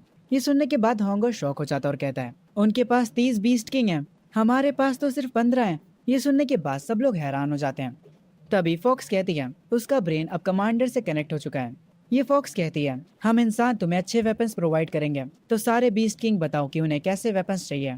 ये सुनने के बाद जाइंट टेप कहता है, मुझे एक डायमंड की रॉड चाहिए जो कि 150 मीटर्स लंबी हो और मुझे एकदम असली वाला डायमंड चाहिए, वरना मुझे और कुछ नहीं चाहिए। लोहे की रॉड से मैं अटैक नहीं कर पाता हूँ। फॉक्स कहता है, ठीक है कल सुबह तक तुम्हें तुम्हारी रॉड मिल जाएगी। उसके बाद वो टर्टल के पास जाता है। टर्टल कहता है कि उसे क्लॉस चाहिए। फॉक्स कहता है, ठीक है मैं समझ गया, पर इसके लिए इंसानों को तुम्हारे हाथों की नाप लेनी होगी। जो टर्टल होता है वो अपने हाथों की नाप देने के लिए तैयार हो जाता है। कुछ ही देर में इंसान यहाँ पर आ जाता है उसके हाथों की नाप लेने। वो लोग उसकी नाप लेते हैं और यहाँ से चले जाते हैं। ग्रीन ड्रैगन कहता है, मुझे चाहिए डायमंड क्लॉ कवर्स, वो मेरी पावर को काफी बूस्ट कर देगा। पर टाइगर यहाँ पर सबसे अलग ही बात कर रहा होता है। वो कह रहा होता है, मुझे चाहिए पर मुझे उड़ना है, बहुत ऊंचा उड़ना है। मैं बचपन से उड़ने के सपने देख रहा हूँ पर उड़ ही नहीं पा रहा हूँ। ये सुनने के बाद फॉक्स कहता है, तुम बस इन सारी चीजों के सपने देखो, ये नहीं होने वाला, हम तुम्हारे लिए पर नहीं बना सकते। ये सुनने के बाद बाकी सारे बीस्ट टाइगर पर हंसते हैं। तभी सीन शिफ्ट होता है अगली सुबह। जाइंट एप को उसका डायमंड का रॉड मिल जाता है और टर्टल को उसके क्लॉज। फॉक्स सबसे कहता है कि अब तैयार हो जाओ फाइट के लिए। सब लोग उन्हें जो लोकेशन दी जाती है उस लोकेशन पर चले जाते हैं। ग्रीन ड्रैगन पानी के अंदर चला जाता है। मैं अभी भी बीच पर खड़ा होता हूँ और इस फाइट के लिए तैयार होता हूँ। टेलीपैथी की मदद से फॉक्स मुझे बताता है, हमें नया डाटा मिला है, दुश्मन की तरफ से 45 बीस्ट किंग आ रहे हैं और 1 लाख से ज्यादा के बीस्ट लेवल 4 के हैं। पर मैं अपने मन में सोच रहा होता हूँ, इस बार मैं ये फाइट अकेले नहीं कर रहा हूँ, मेरे साथ ये फाइट पूरी कंट्री लड़ेगी। हमारा बस एक ही गोल है, इस लड़ाई को जीतना। तभी मुझे दूर से एक इंसान दिखता है जो कि एक बीस्ट के ऊपर होता है। उस इंसान को देखकर सारे लोग हैरान हो जाते हैं, यहाँ तक कि मैं भी। हमारे साइड के जितने मॉन्स्टर होते हैं वो तक हैरान हो जाते हैं कि आखिर एक इंसान एक मॉन्स्टर को कैसे कंट्रोल कर सकता है। पर तभी मैं उस इंसान के ऑरा से समझ जाता हूँ वो पर्सन कोई इंसान नहीं है, वो बंदा है यामातो ओरोची, हमारा दुश्मन। ये सुनकर सब हैरान हो जाते हैं। मैं उस मॉन्स्टर का ये फॉर्म देखकर समझ जाता हूँ। तो लेवल 6 पार करने के बाद तुम्हें इंसानी फॉर्म मिल जाता है। हम यामातो ओरोची को देखते हैं जो कि कह रहा होता है, ड्रैगन नेशन, ये एक ऐसा नाम है जिसे सुनते ही मैं कॉन्कर करना चाहता हूँ। जाओ मेरे सैनिकों, सबको खत्म कर दो, एक को भी बख्शना मत। यामातो ओरोची के ये कहते ही सारे मॉन्स्टर्स काफी तेजी से आगे बढ़ने लगते हैं टर्टल किंग की ओर। ये देखकर मैं टॉन्ट स्किल का इस्तेमाल करता हूँ और इससे पहले कि वो मुझ पर अटैक करे मैं उन सब पर अटैक करने के लिए आगे बढ़ता हूँ। मैं एक के बाद एक सी बीस्ट को मारे जा रहा होता हूँ और फिर इनका एक किंग आता है मुझसे फाइट करने के लिए। वो मुझ पर एक इलेक्ट्रिक जाल फेंकता है पर मैं तुरंत अपनी पावर का यूज करके उसे तोड़ देता हूँ और उस बीस्ट किंग को तुरंत खत्म कर देता हूँ। मुझे 13,200 पॉइंट्स मिलते हैं। मेरा भाई जाइंट एप भी दूसरी तरफ इन लोगों को मारने में बिजी होता है और ड्रैगन भी एक बड़े ऑक्टोपस से फाइट कर रहा होता है और टर्टल भी किसी ना किसी से फाइट कर रहा होता है। खैर तभी सीन शिफ्ट होता है एक मिस्टीरियस मॉन्स्टर्स की मीटिंग पर, जहाँ पर ये सारे लोग इंसानों की फॉर्म में होते हैं, पर असल में ये सब मॉन्स्टर्स हैं। ये सिल्वर बालों वाला बंदा कहता है कि हम उस यामाता ओरोची के साथ हैं। ब्लॉन्ड बालों वाला बंदा कहता है मैं तुम लोगों को बताना चाहता हूँ कि मैं जल्द ही लेवल 7 तक पहुंचने वाला हूँ, मैं इनकी फाइट में अभी तो नहीं जा सकता। तभी एक शेर जैसा बंदा कहता है कोई बात नहीं भाई, तुम लेवल 7 पर जाने पर ध्यान दो, तुम बस मुझे ऑर्डर दो और मैं उस यामाता ओरोची का सर तुम्हारे कदमों में लाकर रख दूंगा। ब्लॉन्ड बालों वाला ये सुनकर कहता है ठीक है मैं समझ गया, पर जो डीप सी के बीस्ट टेम्परर हैं वो हर एक टॉप फाइटर्स पर नजर रखे हुए हैं, तुम्हें ये काम करने अकेले जाना होगा और काफी चालाकी से और छुप कर ये करना होगा। वो शेर टाइप का बीस्ट हंसता और कहता है ठीक है बस मेरा इंतजार करो, और ये कहकर वो यहाँ से चला जाता है। हम सब की अभी भी सी बीस्ट के साथ फाइट चल रही होती है और अब तो शाम भी हो चुकी होती है। हमारे साथी काफी घायल भी हो जाते हैं, यहाँ तक कि मैं भी काफी घायल हो जाता हूँ। यामाता ओरोची अभी भी सबको ऑर्डर्स दे रहा होता है, उसको इस फाइट में काफी मजा आ रहा होता है। मुझे ये देखकर काफी गुस्सा आता है, हम काफी समय से फाइट कर रहे हैं। मैं अपने घायल साथियों को देखता हूँ और मुझे और बुरा लगता है, बस अब बहुत हुआ। तभी मुझे सिस्टम का नोटिफिकेशन आता है कि मेरा एबिलिटी कूल डाउन खत्म हो चुका है। जैसे ही मेरी एबिलिटी का कूल डाउन खत्म होता है मैं तुरंत फुल स्पीड में यामाता ओरोची की तरफ निकल पड़ता हूँ, पर यामाता ओरोची काफी एटीट्यूड में होता और कहता है अरे यार गोलू मोलू तुम्हें क्या लगता है कि तुम क्या कर रहे हो। मैं तुरंत आसमान में एक जंप मारता हूँ और अपनी एक स्किल एक्सप्लोसिव निडल स्ट्राइक को एक्टिवेट करता हूँ, और सिर्फ यही नहीं बल्कि मैं अपनी सारी स्किल्स को अनलीश कर देता हूँ और उसके साथ टाउंट का भी इस्तेमाल करता हूँ। मेरी आंखें और यामाता ओरोची की आंखें चमकने लगती हैं। हम लोग इतने पास आ जाते हैं जैसे मानो हमारी किस होने वाली होती है। नहीं नहीं मेरा मतलब था जैसे हम टकराने वाले हों, पर यामाता ओरोची तुरंत ऊपर एक जंप करता है और मेरे शेल के ऊपर आकर खड़ा हो जाता है। मेरे शेल के ऊपर जो सींगे होती हैं वो उसे तोड़ देता है और कहता है तुम्हारी औकात कैसे हुई मुझे चैलेंज करने की। वो अपने ह्यूमन फॉर्म को हटाकर अपने असली फॉर्म में आ जाता है। उस सांप के 10 से भी ज्यादा सर होते हैं। मेरी ये देखकर फट जाती है। मैं तुरंत अपने शेल के अंदर चला जाता हूँ। यामाता ओरोची मुझ पर एक साथ अटैक करता है, तो ये है पावर यामाता ओरोची की। मेरी फुल पावर के साथ भी मैं इसकी बराबरी नहीं कर सकता हूँ। यामाता ओरोची टर्टल किंग के ऊपर हमले करे जा रहा था। उसको इस फाइट में काफी मजा आ रहा होता है। वो देखना चाह रहा था कि टर्टल किंग उसके सामने कितनी देर तक टिक सकता है। वो उसे पकड़ लेता है और वो उसे पानी में ले जाकर मारने लगता है। वो उसका सर पकड़ता है और उसे पानी के अंदर तक ले जाता है। टर्टल किंग की हालत बहुत ज्यादा खराब हो जाती है। उसे लगने लगता है कि शायद से अब ये उसका अंत है, पर तभी धुंधली आंखों के साथ उसे अपने सामने एक ह्यूमन दिखता है और ये वही शेर वाला बंदा होता है जिसे हमने मीटिंग में देखा था। इसे देखकर टर्टल किंग तुरंत समझ जाता है कि ये पर्सन भी कोई इंसान नहीं है बल्कि ये भी लेवल 6 का कोई मॉन्स्टर है। टर्टल किंग वापस से उठकर यामाता ओरोची का ध्यान भटकाता है। वो उसे काट लेता है। यामाता ओरोची टर्टल किंग पे एक आखिरी अटैक करता है और उसे मरने के लिए वहीं पर छोड़ देता है। और यामाता ओरोची जैसे ही उस शेर वाले बंदे को देखता है वो यहाँ से तुरंत भागने लगता है। वो शेर वाला बंदा उसका पीछा करता है। हमारा टर्टल किंग गहराइयों में डूबता जा रहा होता है। क्या ये उसका अंत था? खैर फाइनली इतने समय के बाद लड़ाई खत्म होती है। पूरा समंदर लाल हो जाता है। हर तरफ हम बीस्ट की लाशों को देख सकते हैं। हमारे जो बीस्ट किंग्स हैं वो सब समंदर किनारे खड़े होते हैं। फॉक्स सबको बताता कि यामाता ओरोची भाग चुका है। हमने कर दिखाया। ग्रीन ड्रैगन कहता है टर्टल किंग सच में सारे बीस्ट का किंग है। मैं और मेरी आर्मी टर्टल किंग की विल को फॉलो करेंगे। वो गोल्डन टर्टल भी सेम चीज कहता है और अपना भाई जाइंट एप भी। हेडक्वार्टर्स में सिचुएशन को देखकर प्राइम मिनिस्टर कहते हैं मुझे यकीन नहीं हो रहा कि टर्टल किंग हमारे साथ नहीं रहा। तभी कमांडर वहाँ पर खड़े किसी को फोन लगाते हैं और उन्हें खबर मिलती है कि टर्टल किंग का ऑरा पूरी तरह से गायब हो चुका है। ये सुनकर प्राइम मिनिस्टर शॉक हो जाते हैं और हॉन्गर तो रोने ही लगता है। तभी हम कुछ दिन बाद का सीन देखते हैं। मौसम पहले जैसा बिल्कुल अच्छा हो जाता है। समुद्र किनारे हम एक इंसान को पड़ा देखते हैं। वो बेहोश होता है। एक क्रैब बीस्ट उसके पास आता और कहता है ये इंसान यहाँ पर कहाँ से आया? क्या ये मर चुका है? इसके पास से खुशबू काफी अच्छी आ रही है। पर तभी यहाँ पर एक शार्क बीस्ट पानी से निकल कर आता है। वो उस क्रैब से कहता है कि ये मेरा शिकार है, उसके पास से दूर हो जाए। इसको खाने के बाद मैं लेवल 4 का हो जाऊंगा और एम्परर के रूल के हिसाब से ये पूरा इलाका मेरा है। वो शार्क उस इंसान के पास जाने लगता है, पर जैसे ही वो उसे खाने चलता है वो इंसान उस शार्क को डिवोर कर लेता है। मतलब वो इंसान उस शार्क की एग्जिस्टेंस को ही खा जाता है। तभी उस इंसान की आंखें खुलती हैं। वो उठता है वापस से और हमें पता चलता है कि ये इंसान और कोई नहीं बल्कि हमारा टर्टल किंग है, जो मरा नहीं होता बल्कि वो लेवल 6 पर पहुंच चुका होता है। वो तुरंत सिस्टम को चेक करता है। उसके सारे पॉइंट्स जा चुके होते हैं। उसके एवोल्यूशन पॉइंट्स नेगेटिव में होते हैं। तब उसे याद आता है कि जब वो बेहोश हुआ था तब हुआ क्या था। उसके बेहोश होने से पहले सिस्टम उसे बताता है कि उसके फेथ पॉइंट्स पूरे हो चुके हैं और अब वो इवॉल्व कर सकता है। बेहोश होते होते उसने एवोल्यूशन को एक्सेप्ट कर लिया था। तो ये पूरा सीन हुआ था हमारे टर्टल किंग के साथ। टर्टल किंग वापस से अपने पुराने रूप में आता है और वापस से तुरंत ह्यूमन फॉर्म लेकर कहता है फाइनली अब मैं कूल और हैंडसम बन चुका हूँ। मेरी जो एबिलिटीज हैं वो अब और भी ज्यादा खतरनाक हो चुकी हैं और मुझे एक नई स्किल मिली है डिवोर करने की। मैं तुरंत इस स्किल को टेस्ट करने के लिए एक पानी के अंदर से लेवल 3 के बीस्ट को डिवोर कर लेता हूँ। ये करने से मुझे एक अलग पॉइंट्स मिलते हैं, 500 एवोल्यूशन पॉइंट्स। मैं ये देखकर समझ जाता हूँ डिवोर करने की वजह से मुझे मुझे डायरेक्ट एवोल्यूशन पॉइंट्स मिल सकते हैं, पर मेरे पॉइंट्स अभी नेगेटिव में हैं, इसीलिए मुझे पहले ये सही करना होगा इससे पहले कि मैं लेवल अप करूं। तभी थोड़ी देर बाद मैं रेत में धसे हुए एक टर्टल को बाहर निकालता हूँ और उसे अपनी पावर से हवा में उठाता हूँ। मैं उससे कहता हूँ कि डरना मत, मुझे बस तुमसे कुछ सवाल पूछना है। वो भी मेरे सवालों का जवाब देने के लिए तैयार हो जाता है। मैं उससे समंदर के रूल्स के बारे में पूछता हूँ। मैं उस टर्टल को नीचे रखता हूँ और वो मुझे बताता है, माय लॉर्ड, ये समंदर एम्परर के रूल्स को फॉलो करता है। जो जितना ज्यादा ताकतवर होगा उसे उतनी ज्यादा टेरिटरी मिलती है। लेवल 3 के नीचे के बीस्ट को कोई भी टेरिटरी नहीं मिलती है, वो बस इधर उधर घूमते रहते हैं। लेवल 4 पर आप एक 1000 माइल्स वाले किंग को चैलेंज कर सकते हैं। अगर आप जीत जाते हैं तो आप वहाँ के नए किंग बन जाएंगे। लेवल 5 पर बीस्ट किंग 100,000 माइल्स के रूलर को चैलेंज कर सकता है। उसके आगे के लेवल्स की जानकारी मेरे पास नहीं है। मैं उस टर्टल से कहता हूँ, अगर इस समंदर का कोई किंग मारा जाता है तो क्या एम्परर को कोई फर्क पड़ता है? जिस पर वो टर्टल कहता है, नहीं, एम्परर को कोई भी फर्क नहीं पड़ता। 1000 माइल्स के अंदर टोटल 7 किंग्स हैं। आखिरी किंग लॉर्ड यामाता के पीछे गया था और उसके बाद वो अभी तक वापस नहीं आया है। मैंने सुना है कि ईस्ट में जो बैटल हुई थी वो बहुत ही ज्यादा खतरनाक थी। मैं उस टर्टल से पूछता हूँ कि उस बैटल के बाद क्या हुआ। वो टर्टल कहता है, हम सबको लगा था कि हम जीत गए, पर अचानक से लॉर्ड यामाता भाग गए वहां से और वो काफी घायल थे। मुझे इसके आगे और कुछ नहीं पता, बाकी की चीजें सिर्फ बीस्ट किंग्स जानते हैं। ये सुनते ही मैं तुरंत समंदर की तरफ आगे बढ़ता हूँ और कहता हूँ, मुझे बाकी की जानकारी पता करने के लिए और भी ज्यादा हाई लेवल के बीस्ट को ढूंढना होगा। पहले मैं जाकर 100,000 माइल्स के इस रूलर से मिलूंगा।